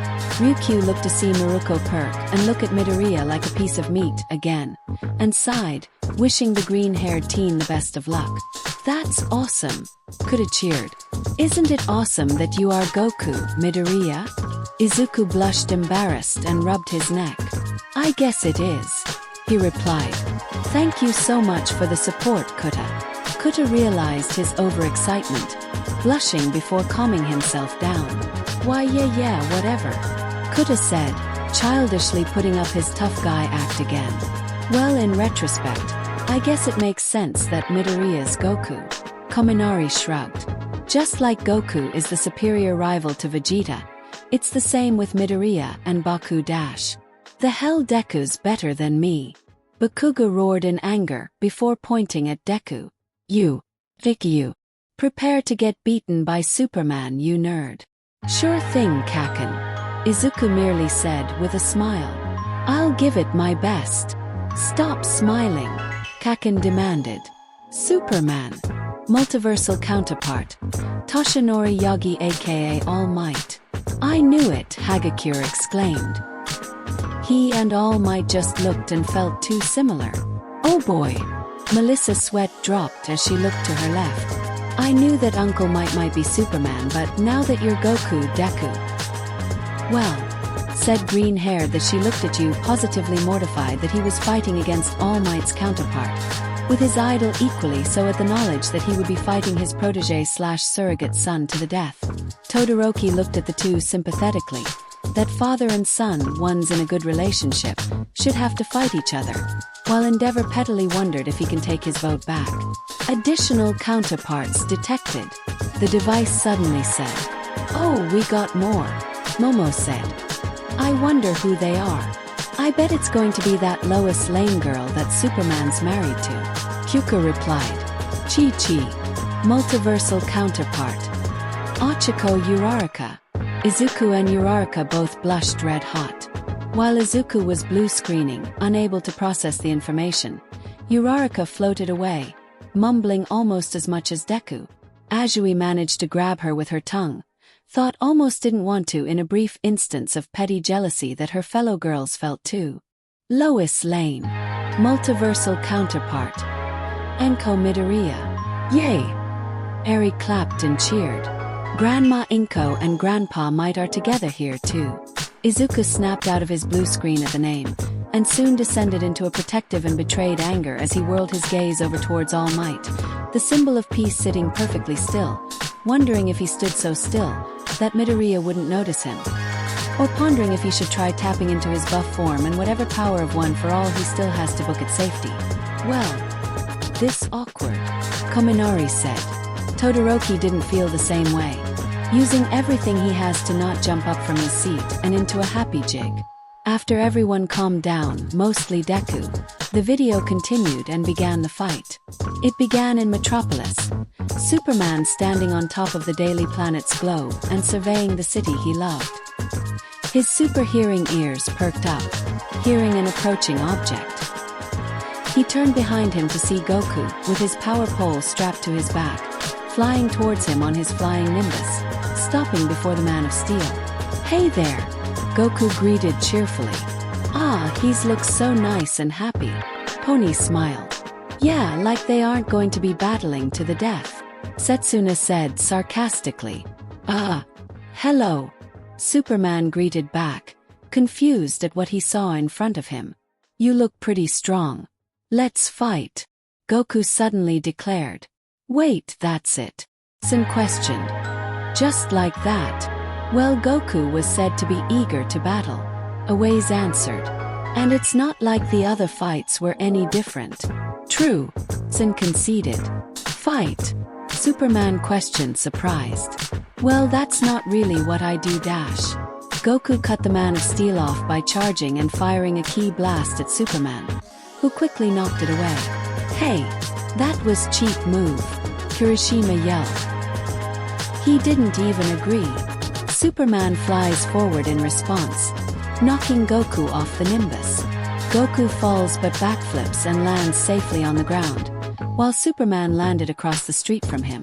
"Oh boy, this is gonna be fun." Goku smiled, eyes ablaze with the thirst for a challenge. "You're insane," Superman declared. "Here we go." Kaminari rubbed his hands excited. "Fight." The two fly towards each other, Goku rushing forward and landing the first punch, knocking Superman back a few meters. As he stopped, Kakarot proceeded to unleash multiple punches and kicks, forcing the Man of Steel to go on the defensive. Goku suddenly teleports behind him and strikes with a powerful kick that sent the Superman flying forwards a bit. "Wow, he's so fast and aggressive," Nijire exclaimed. "That's what she dash," was all Mineta could say before Zero taped his mouth shut. Superman recovered quickly to see Goku running in a circle around him, before jumping onto the side of a building, jumping off said building towards Superman. Finally taking the offensive, Superman flew towards the Scion and struck him with a powerful punch. Goku was sent flying and crashing through multiple buildings in an instant. "Oh!" Some of the students winced at the powerful attack. "Such power," Tiger said in awe. "And there he goes destroying more of the buildings he was said to love," Pixie Bob said. "Most of the time," Ragdoll recalled. "Ha! Shitty Deku did all those punches and kicks and it barely moved all might. And one punch from him sent the shitty nerd flying." Bakugu gloated. "It's not real. It's not real. It's just a simulation." All Might mentally repeated to himself. Superman flies after him, arrives at the still soaring Scion and unleashed his own fast combo of punches onto Goku. "You're outmatched. Give up," Superman shouts, punching the Scion towards the ground. Goku lands on his feet and takes a stance. "Kaioken," Goku shouts, his body enveloped in red ki energy. "Hey, now that I see the connection, Goku's Kaioken is a lot like your quirk, Deku," Uraraka pointed out to Deku's interest. "Ah yes, I can see it too." Ida nodded and joined in. "You said, Midoriya, that you can control how much of your superpower you can use in a percentage-like way, just like how Son Goku can increase his power of Kaioken by certain levels." "Why yeah, that's true," Izuku stuttered out, a jab of guilt at still half lying to his friends about the truth behind his quirk. "Ko what?" Superman questioned, confused. Goku responded with a powerful knee striking Superman and sent him flying into the sky, Goku chasing after him. Goku reached the flying Kryptonian and kicked him further back. Goku charged and fired another ki blast, this one successfully blasting Superman. Superman barely stopped himself in midair before he could crash into a building. Goku lands to the ground and fired a large volley of ki blasts at Superman. "Whoa, he's going all out," Tetsutetsu yelled. "Aha!" Superman exclaimed, suddenly evading all the ki blasts with his super speed, all the while advancing towards Goku with his arms crossed. "Such impressive speed and reaction," 13 said. "He's evading those ki blasts so fast. He's still got his arms crossed." Clark suddenly struck at Goku, stunning him. The last son of Krypton followed it up with a large flurry of blows all over Goku, moving so fast that after images of him were left in his speeding wake. Superman ended the attacks with a final punch that sent one of the last scions buried halfway into the wall of a building. "Damn, that's fast," Mina exclaimed. "I was seeing like 5 different Supermen beating onto him. Was he using that afterimage thingy that Goku could do?" "No, I think he was just moving that fast," Hagakure replied. "Well, what?" Goku groaned, confused. I can't move." "Wait, what?" Setsuna questioned. "Why? Is he buried too deep into the wall?" "No, it's Superman's pressure point training," Izuku replied.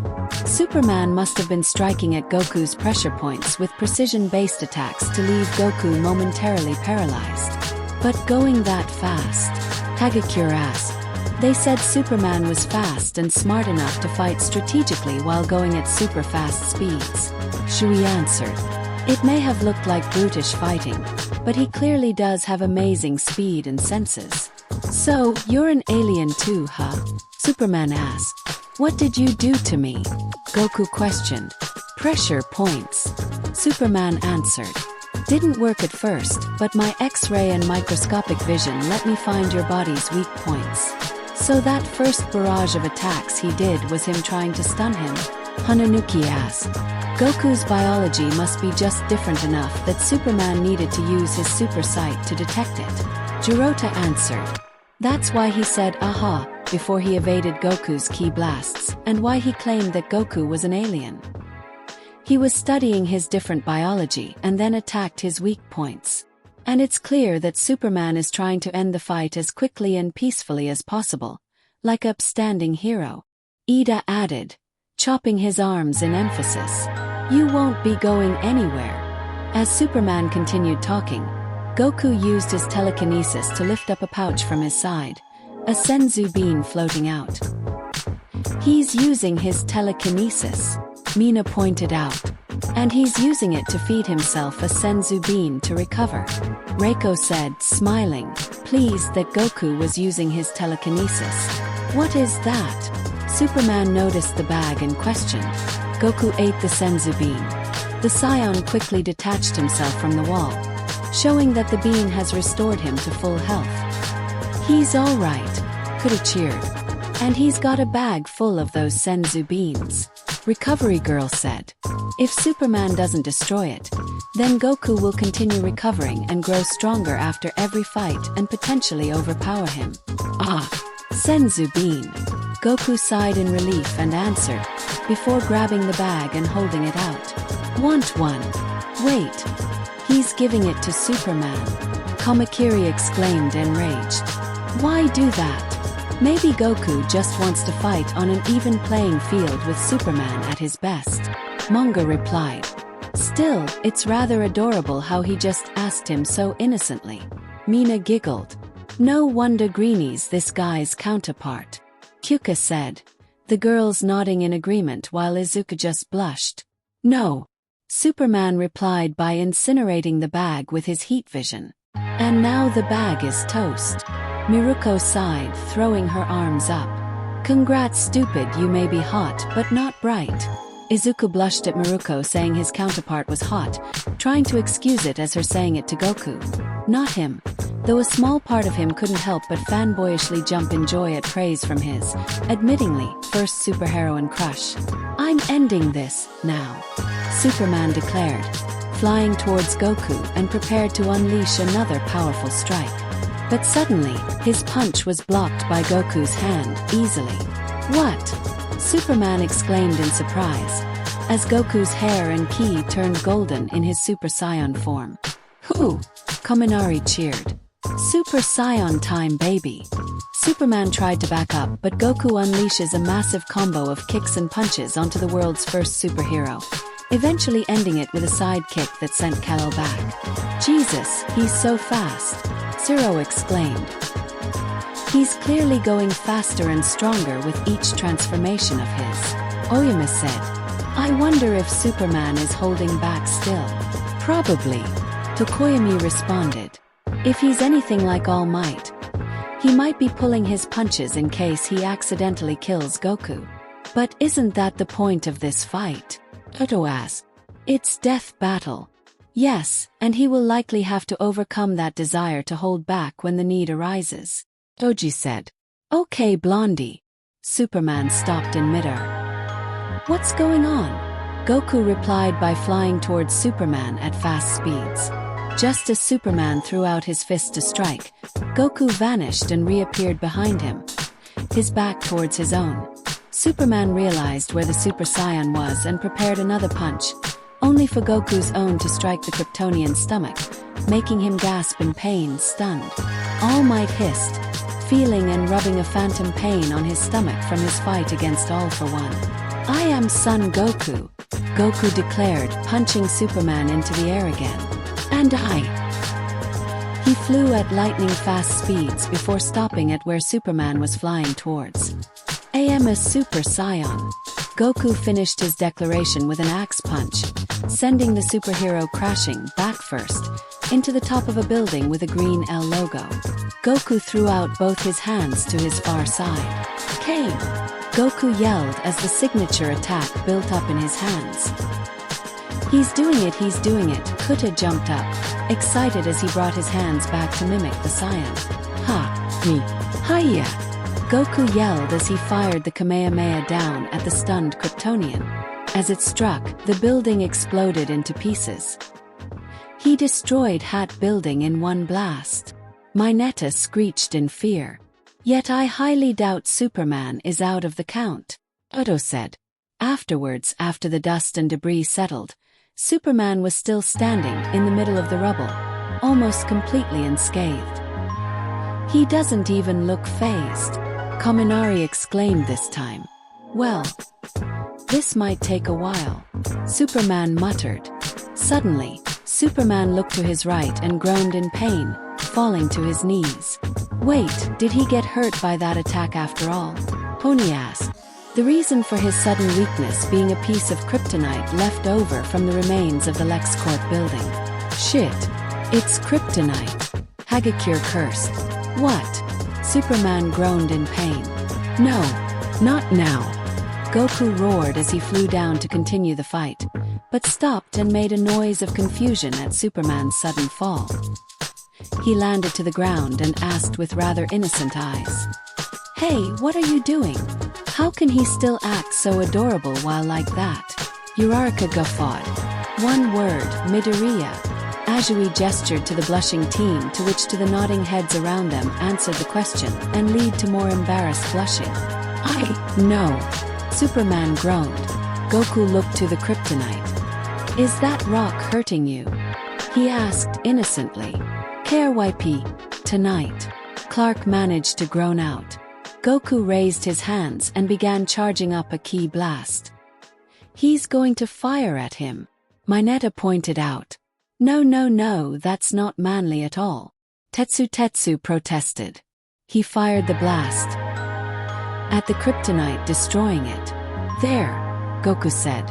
Okay, let's go. What? The students exclaimed in unified confusion and shock. The hell he do that for? Kamakiri raged. He had him right there. What, why? Superman asked, completely befuddled. I wanna beat you at your best, Goku answered. It's no fun if it's not fair. Alright, he hates unfair advantages, Midnight said. Honorable, but in this kind of fight, a bad move. Now that's man dash, Kirishima began to say. Shut up WIH to the manly shitty hair and let the fight continue, Bakuga yelled, fed up with the repetition, even from Kirishima. Gee, thank. Superman's gratitude was cut short by Goku kicking Superman into the air. Fighting fairly he may be, but sucker punching and kicking him he's still doing, and said. A hero should always be on guard, Vlad King said. Fighting fairly and honorably is something that not a lot of people, especially villains, will allow you and will use any trick up their sleeves to win. The Man of Steel quickly recovered and the two aliens from another world began clashing at super-fast speeds across the entire city, so fast that the audience could barely manage to register. Superman's and Goku's punches and kicks were but mere unregisterable blurs as they struck and blocked each other's hits. What the fuck is going on? Kozai yelled. Goku and Superman are still fighting, but are clashing so fast that they are almost imperceptible. All Might explained. See those bursts of air? That is the air reacting to their powerful clashes. This is so epic. Coulda cheered. Goku finally managed to strike at Superman, sending him back for the umpteenth time. Goku proceeding to leap forward off of 2 buildings and kicking the Superman with a roundhouse kick towards the ground. Goku charged at the recovered Superman on foot. His afterimage technique creating illusions of himself as he ran circles around Superman. Now Goku is using his own afterimage technique to try and confuse Superman. Jiro pointed out. But since Superman's perception, senses and speed are so fast, I don't think this will work well. Okoyami spoke. Unfazed, Superman uncrossed his arms, walked forward and punched, knocking Goku backwards, the Super Saiyan flipping in the air and landing with a slide. In an instant, Superman zipped across the city and appeared behind Goku, who was looking around for the alien superhero. Superman took the advantage and slammed a car onto the Z-Fighter. Oh! Mirio winced. That's got a sting. Next time watch your blind spot. Superman advised. Good advice, but like there is going to be a next time. Hyuka said. Ha! Goku roared as the car exploded, the smoke clearing quickly to reveal Goku going Super Saiyan 2, sparks of blue lightning surrounding him. He's gone into Super Saiyan 2, right? Uraraka asked. Yeah, his hair hasn't gone long like Super Saiyan 3, and it's definitely gone black like in Super Saiyan 4. Melissa replied. Plus there is blue lightning sparking off of him that wasn't there when he first transformed. At the mention of blue lightning, Izuku pondered if this was yet another similarity between him and Goku. Déjà vu. Superman muttered. Why do I get the feeling that this is going to be a reoccurring bit of his throughout the fight? Bunga asked. Yeah, I thought that too. Bonda replied. Goku fired a barrage of ki blasts that seemed to track and close in towards Superman, who quickly took care of them by using his heat vision. Superman flew past and appeared behind Goku, firing his heat vision again and striking Goku's back. Superman then rips out a lamp post from the ground and hits Goku with it, knocking him into the air. Now that's a home run, Hagakure said. Goku slowed down and stopped in midair, taking his power pole out. He sees the lamp post flying towards him and swung the pole, knocking the lamp post away. He's using the power pole finally, Setsuna exclaimed. Goku flew again towards, this time flying past Superman and appearing behind him, followed up with a rapid-fire combo of hits with the pole, with a final one knocking Superman back. That feels like... Superman groaned out in pain. Power pole extend. Goku's voice cut him off, the Man of Steel barely managing to turn before the red magical pole extended and slammed him into the side of a building. Goku flew at him with a punch and then thrust the pole again, blasting Superman through the building and more. Superman flew out of the last building and slid to a stop laying on the ground. Magic, he finished groaning out. So the power pole does hurt Superman since it's magic, Izuku analyzed. If so, then Goku could probably win the fight if he continues using it and wore down Superman's defenses. But since Superman knows that the power pole is magic, he might try to get rid of it as fast as possible. Mirio argued. The game's not as fun when you're losing, is it? Goku asked. Game? You think this is a game? Superman questioned, outraged as he got back up, craning his head back, eyes glowing red. I haven't even begun to play. The red eyes and outrage of Superman once more sent shivers down their spines, for the third or fourth time today. Superman soars high into the sky and then goes off into the distance. Wait, why the hell is he running away? Kuga yelled. Goku closes his eyes, pressing 2 of his fingers on his forehead. Goku breathed in deep and focused, sensing where Superman was, flying over the sea with the sun shining down, and where he was flying to. With instant transmission, Goku's surroundings warped and the Super Saiyan found himself in a field with multiple large hills and mountains, the sun shining brighter. I see, Mizu hummed. Superman is trying to direct the fight to a more sunnier area, so that he can absorb more sunlight to heal his wounds and get stronger. Izawa finished.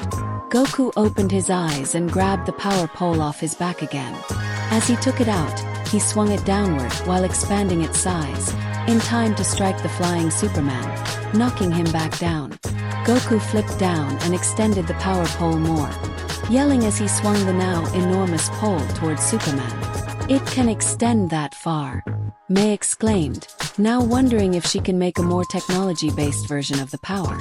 Bakuga's glare was all that was needed to shut Kaminari's and the still duct-taped Mineta's mouths shut. Superman easily caught it with his left hand, proceeding to pull with his greater strength, swinging and slamming Goku into the ground at the opposite end of the field. He predicted the attack, Hananuki said. "Remember kids about what happened in the Bomberman vs. Dig Dug fight?" David Shield brought up, recalling the outcome of that fight.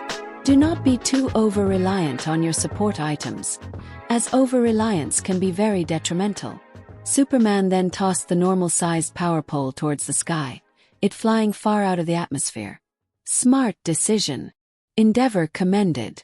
The power pole is arguably the biggest threat to Superman in Goku's arsenal, so to remove it from the fight is wise. "Ha-ha-iya!" Goku roared as he transforms again, this time into Super Saiyan 3. His hair grown out to the ridiculous length. "Oh great!" Superman groaned. Not another dash, he was caught off again by another sucker punch from Goku. "Goku Midoriya man. Quit with the cheap sucker punches," Kirishima exclaimed. "I respect the both of you, but it's kind of unmanly." Sorry." Izuku apologized, uncertainly. "You know your other you could stop getting sucker punched if you spent more time anticipating his moves instead of quipping like you do, all the time," Izawa said. "Why you got a point, Izawa." All Might scratched his cheek. The Super Saiyan pressed his attack with a flurry of kicks, before finishing by grabbing Flying Man of Steel by his legs and spinning him around with his dragon throw, spinning and repeatedly knocking Superman into the ground before throwing him onto, and destroying, an entire large rock formation. "That was cool," Suka smiled. He was using his dragon throw to slam Superman into the ground before finally tossing him. Effective. Superman flies out of the rubble and towards Goku, Kakarot crossing his arms to block Kal-El's flurry of punches. He can even keep up with Super Saiyan 3. Goku thought as he continued blocking the punches. What makes him so strong? Son Goku teleported behind Clark, placing his hand on Superman's head. A dong sound heard as their bodies and environment seemed to shake. What's going on?" Mina asked, confused. Given how he similarly did this before, I believe he is using his telepathy to figure out what Superman's strengths are, Momo answered. However, since Superman is well versed in blocking telepathy through his mental blocks and through Torquasmva, it wouldn't work. "Attacking my mind, huh?" Superman asked before knocking Goku out of his mind and back with a strike. "Right as always, Yayarozo," Midoriya complimented. Much to Momo's blush, Superman struck Goku, stunning the Z-Fighter, then followed up with an uppercut and downward punch, and finished the combo off by punching him into the air.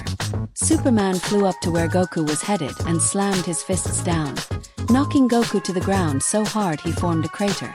Goku sees Superman about to fly towards him and brought his open hands up next to his face. "Solar flare!" He shouted, a bright flash of white light covering the entire screen. "Ah! The light!" Dark Shadow cried out in pain. The light faded, and what the group saw was Superman's hand around Goku's neck. "It didn't work," Hagakure questioned. "Superman has gone inside the sun itself, so I don't think a bright flash of light would blind him," Mirio explained. "My turn," Superman said, eyes glowing red as he fired a massive heat vision that covered Goku. "Ha! See that, do you? You're toast," Bakugu gloated. "Wait for it," Mina said, counting down with her fingers. Suddenly, a deformity in the fabric of space formed, sending Clark reeling back in surprise. He looked around to see similar cracks and breaks in space-time occurring around him. "I've got a bad feeling about this." Superman quoted, "The hell is happening?" Mineta exclaimed, "It looks like distortions in the fabric of reality." Melissa explained, shocked. "But to produce enough power to do that dash." The deformities coalesced and concluded with a bright red light and the day turning into night. As the red light faded and lightning began striking the earth, Super Saiyan 4 Goku appeared before him. "It's Super Saiyan 4. Mina cheered. "Beat his ass, Midori. So manly." Kirishima and Tetsu exclaimed. The combine annoying cheers from the two, plus being proven wrong again, made the veins on Bakuga's head twitch erratically. "Here we go again." Superman sighed annoyed. "It's over, Superman," Goku declared. His voice turned more raspier. "No one is stronger than Super Saiyan 4, my ultimate form." "Ultimate form, huh?" Superman said. "About time you ran out of hairstyles." Sorry green bean, but that was hilarious." Setsuna chuckled.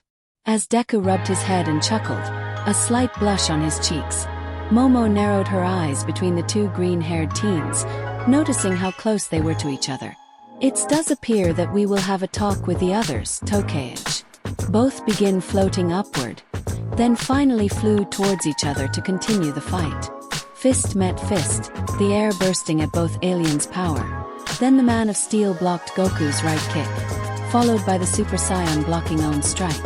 Then suddenly both became unreadable blurs, as the only things seen were the uncountable collisions and bursting air from their attacks. The two reappeared, fist clashing with fist, before the two sent blurry flurries of punches, the screen panning and spinning around the two's clash. "Jesus, they are even faster," Kaminari exclaimed. Even All Might had to squint to try and see the two godly fighters clash. Goku finished the clash with a powerful dropkick that sent the Kryptonian kneeling to the ground.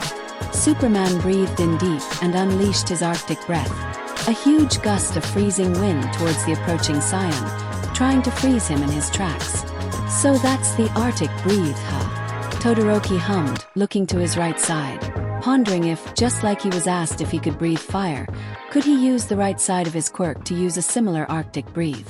While momentarily slowed and almost frozen, Goku manages to break through the chilling gust and unleashed a stunning roundhouse kick, followed up by delivering a few kicks that knock him into the air once more. Instantaneously, Goku teleported towards the upside-down Superman, placing his hand by Superman's face as he fired a point-blank red ki blast to his face, a large explosion occurring. "Okay, that was badass," Kamakiri grinned. "He just blasted that dude point-blank in the face." Superman flew out off the explosion and landed on his knees. "Don't have much left in me," Superman panted, nearly exhausted. "Have to get above those clouds." Superman flew upwards to the sky and out of the atmosphere. "Oh yeah, now that he said it, I barely noticed that the sky turned dark after he became Super Saiyan 4. Mount Lady said.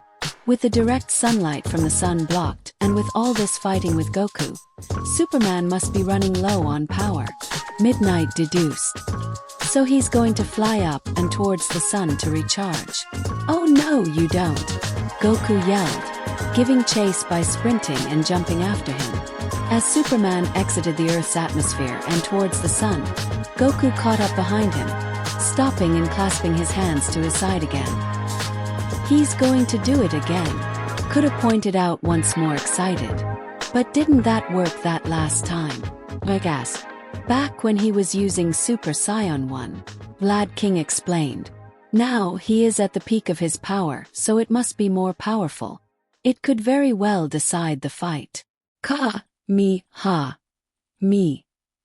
Hi-ya, Goku roared, firing off a large red 10x Kamehameha towards the retreating member of the Justice League.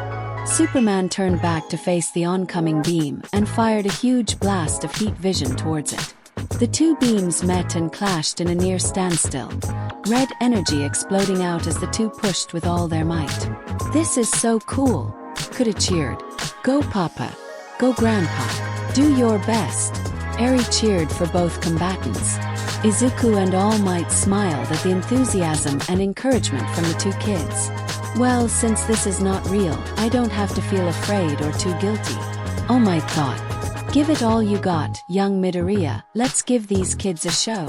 Since this is a simulation, it's alright. Deku unknowingly agreed with his mentor/idol.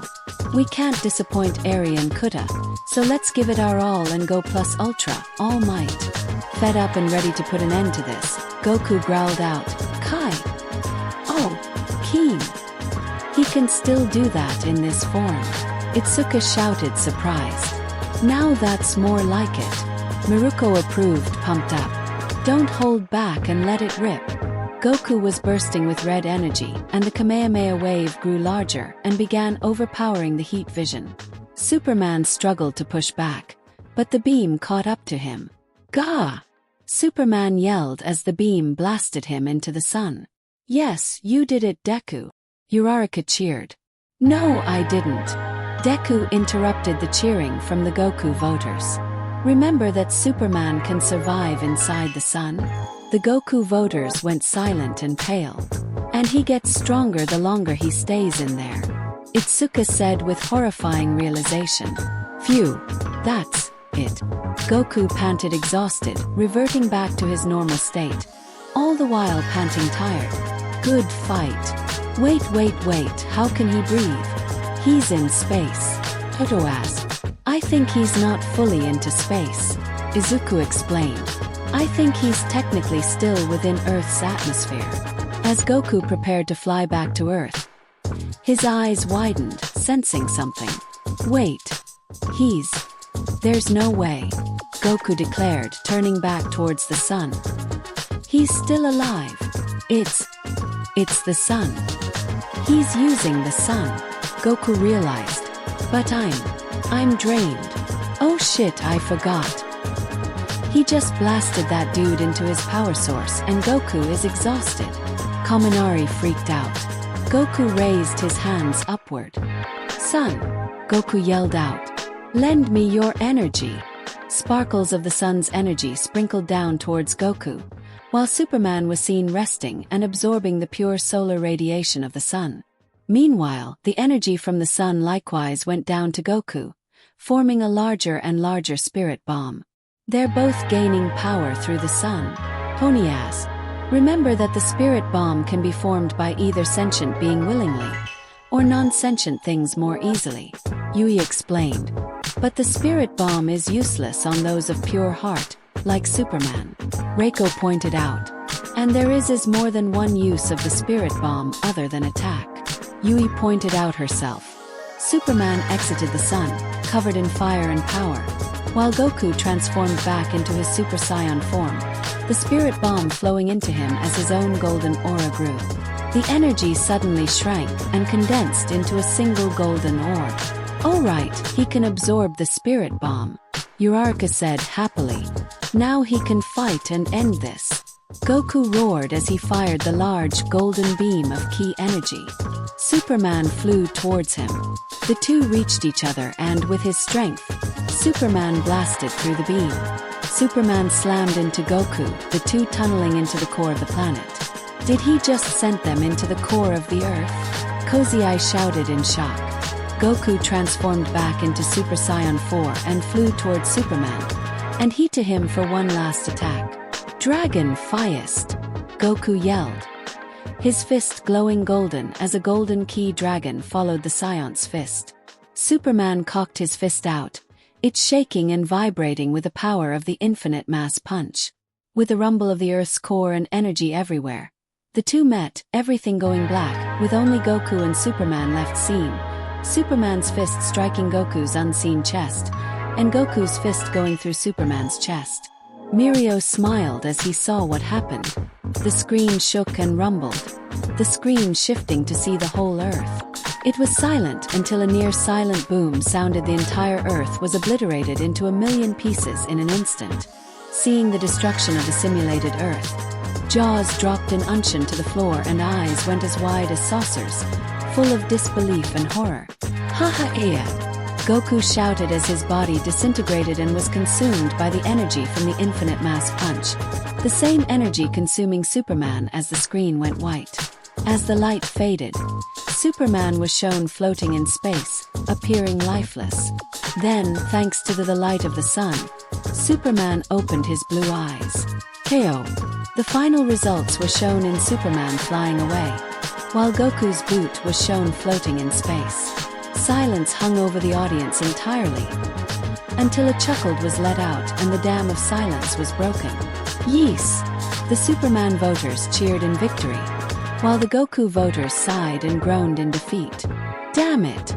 Kaminari cursed and stopped his foot in frustration. Damn it! Damn it! Damn it!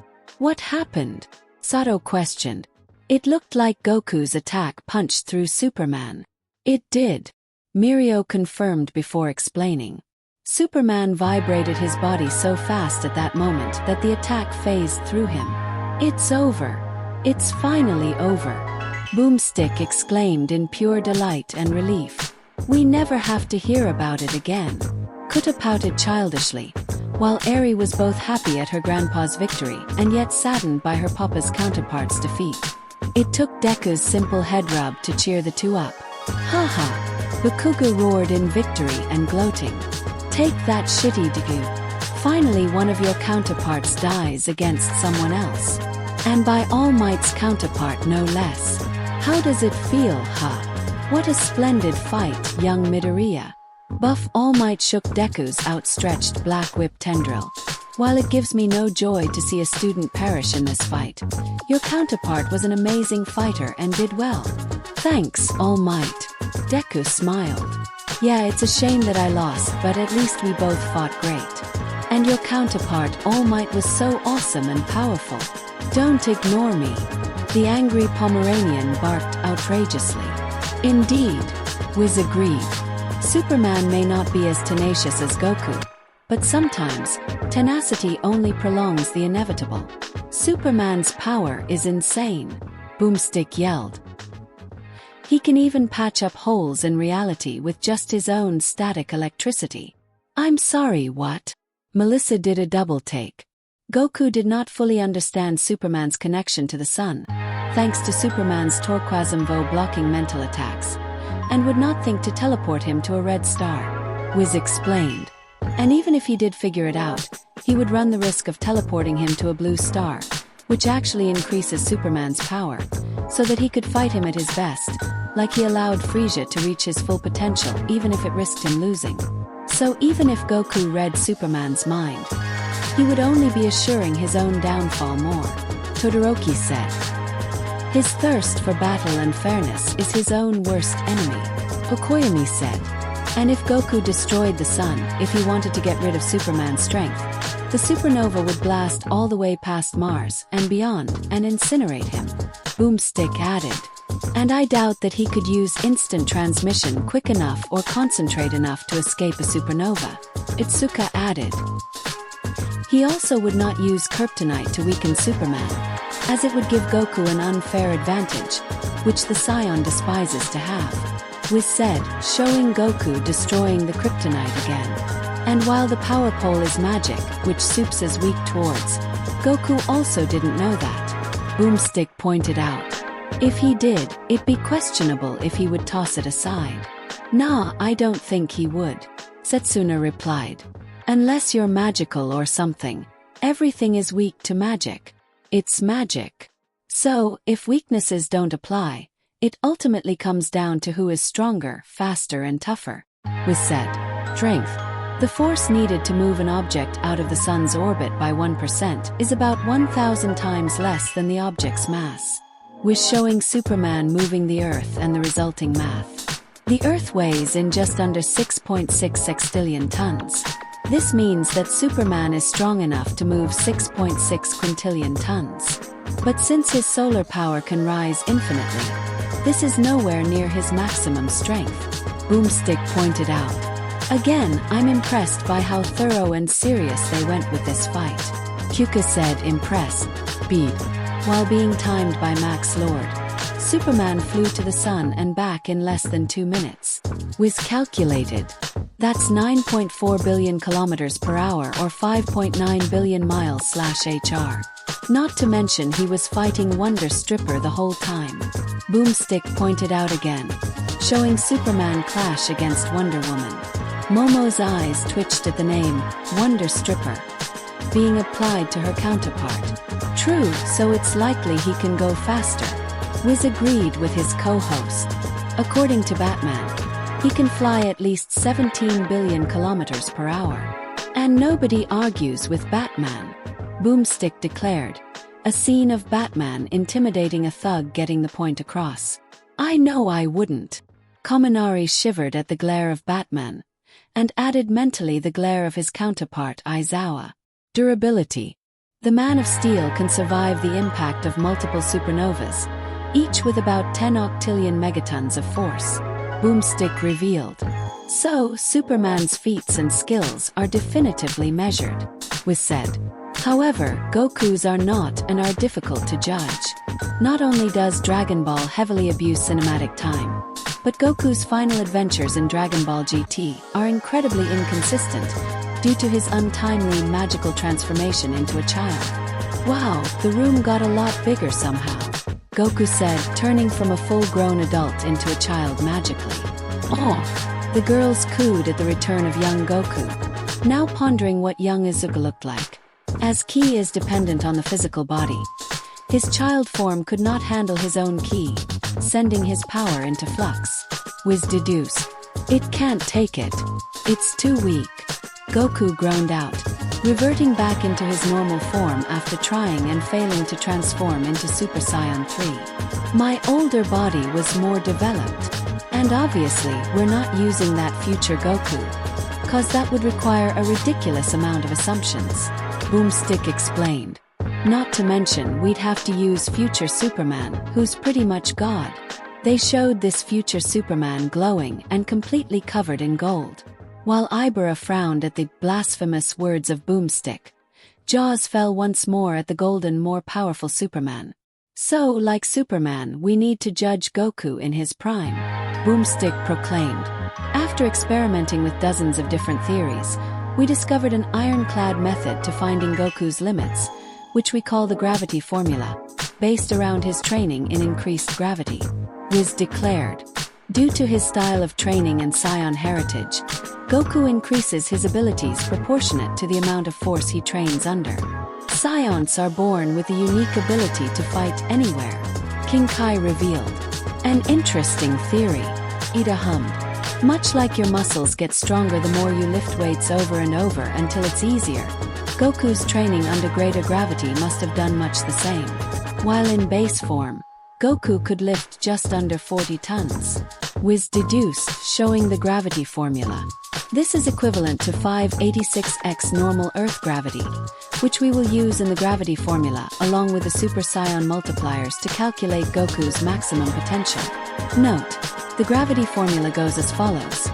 1g of base form asterisk 586 asterisk 50 asterisk 2 asterisk 4 asterisk 10. Strength. Multiplying the 40 tons by the Super Saiyan forms means he can lift up to 160,000 tons in Super Saiyan 4. Strong enough to pick up a continent. Or my ex-wife. Haha. Boomstick laughed. Impressive. Sin whistled, impressed. Not as impressive as Superman, but impressive. Which part? The lifting the continent or his ex-wife? Aways asked, the two descending into snickers. Ibara punished the two with a smack taught ahead by her vine hair. Beep. Right after Goku trained on King Kai's planet, which has gravity 10x stronger than Earth's. He flew across Snakeway Road as fast as possible to save his friends, Boomstick said. It took him 28 hours to cross the whole thing. Impressive since that's 1 million kilometers long. Except it's filled with curves and Goku flew straight over it. So how far did he actually travel? Wiz asked, showing the next scenes with the following analysis. By comparing Goku's height to a single spike, we can measure each curve. We can then remove those curves from the overall length. So it turns out that Goku actually flew 307,000 kilometers, nearly 11,000 kilometers per hour. That's actually very smart to notice and to figure out. Melissa nodded. So adding that to the formula and multiply that with his scion forms would mean that he can move twice the speed of light. To see how fast his base form is at the end of the series, we run the snake ray number through the gravity formula to find that his top speed clocks in at over 2.5 billion km/h, over 2x the speed of light. Boomstick deduced. Honestly, I'm more impressed by how you did the numbers in your head before they did, Melissa. Hagakure admitted. Durability. We can determine Goku's durability through this bomb, which the brilliant evil Dr. Gero designed to kill Goku at age 25, when his maximum potential was Kaioken X4. Wiz revealed. Izuku frowned at the image of Dr. Gero, not just for trying to kill his counterpart, but that the evil doctor reminded him of Dr. Eggman, Wily, and their counterpart, Dr. Tsubasa, or rather Dr. Garaki if what the device said was true. Scans of the bomb display a TNT measurement of 657. Bulma says the bomb could destroy the Earth, so this is likely measured in quadrillion megatons, since it takes at least 53 quadrillion megatons of force to destroy the Earth. Boomstick announced. So in his final form, Goku can survive up to nearly 35 sextillion megatons. Wiz deduced. But didn't he die when the Earth exploded in their fight? Zero questioned. I think he died more by the infinite mass punch than the Earth exploding. Ojiro offered his opinion. The power. Goku doesn't rely solely on his physical abilities. Boomstick pointed out.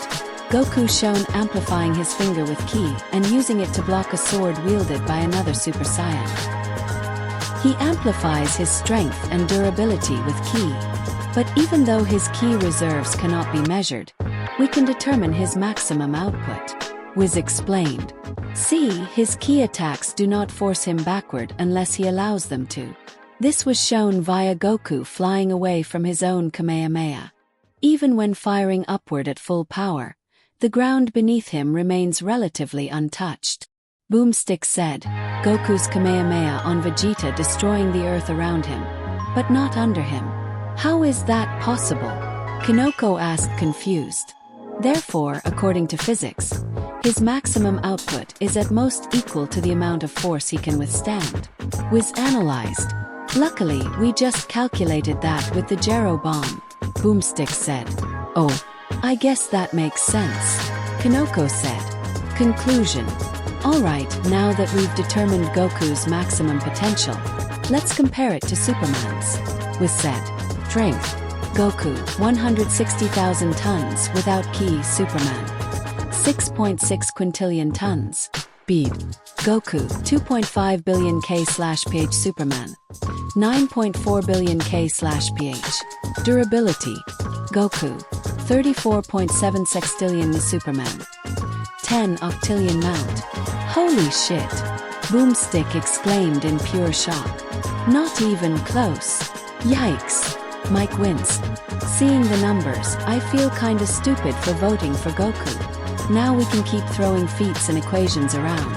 But in the end, numbers cannot measure what Goku and Superman are capable of. Wiz began.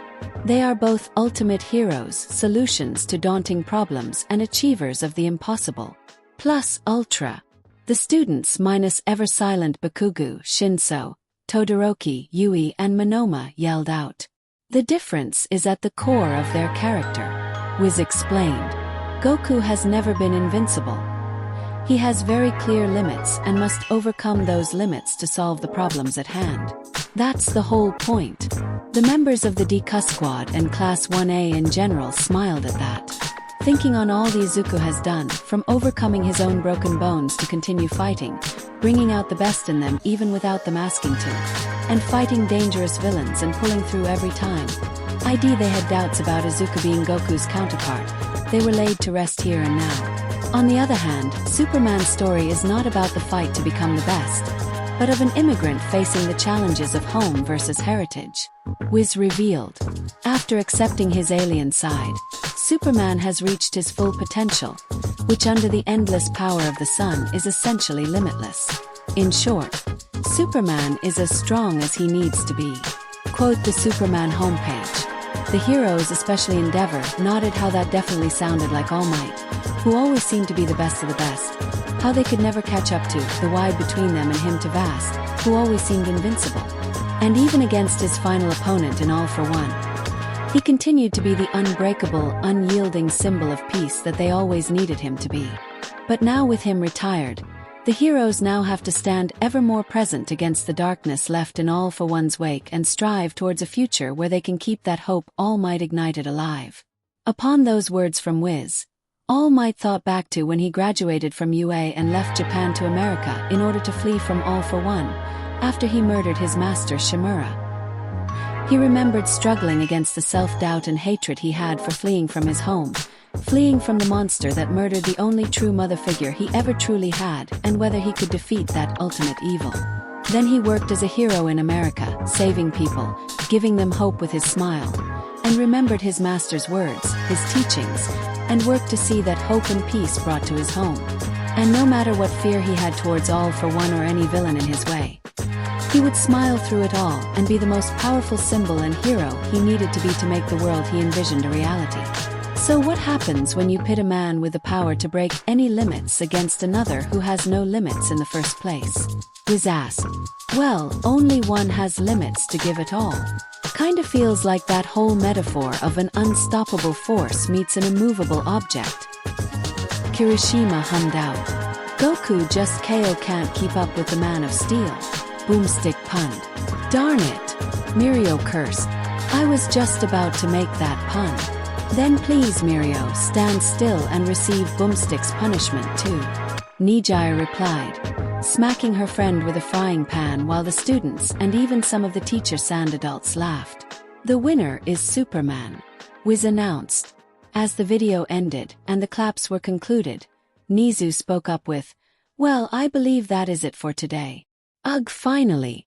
Mount Lady groaned as she got up from her seat and stretched. I feel pooped. All you did was sit down and watch some videos. Midnight dryly said. Haven't you ever heard that you can get tired of sitting? Mount Lady questioned back. Not that I expect an old hag like you to understand. Why you little dash? Before Midnight could murder the popular up-and-coming pro, Nizu coughed to gain their attention. As I was saying, we are adjourned for today. Nizu spoke again. And we will continue with more FO these videos tomorrow after classes. Does this sound acceptable? Upon the nods of confirmation from all the group, Nizu nodded and dismissed the students to their dorms, and asking for Aizawa, Mike, Midnight, and Midnight to follow him to talk. The former symbol of peace was confused to why he was needed, but the three teachers instantly knew what Nizu wished to talk about and quickly followed the rodent principle of UA. While the students gathered around to follow their teachers to their respective dorms, with the big three joining Class 1A. Izuku stood still as he looked to where All Might was walking off with Nizu and the teachers. The ninth holder of One for All did not forget about his mother, and All Might being husband and wife with Superman and Lois Lane, and a couple again with All Might as Thor and his mother as Jane Foster. But before the cinnamon roll of Class 1A could confront this mentor before he left, he felt a tug on his shirt. He looked down to see Eri's curious eyes. Papa? Eri asked. Yes, Eri. Izuku replied, his focus having immediately been drawn to his surrogate daughter. What is it? I have a question about something that's confusing me. Eri replied. Can we talk about it?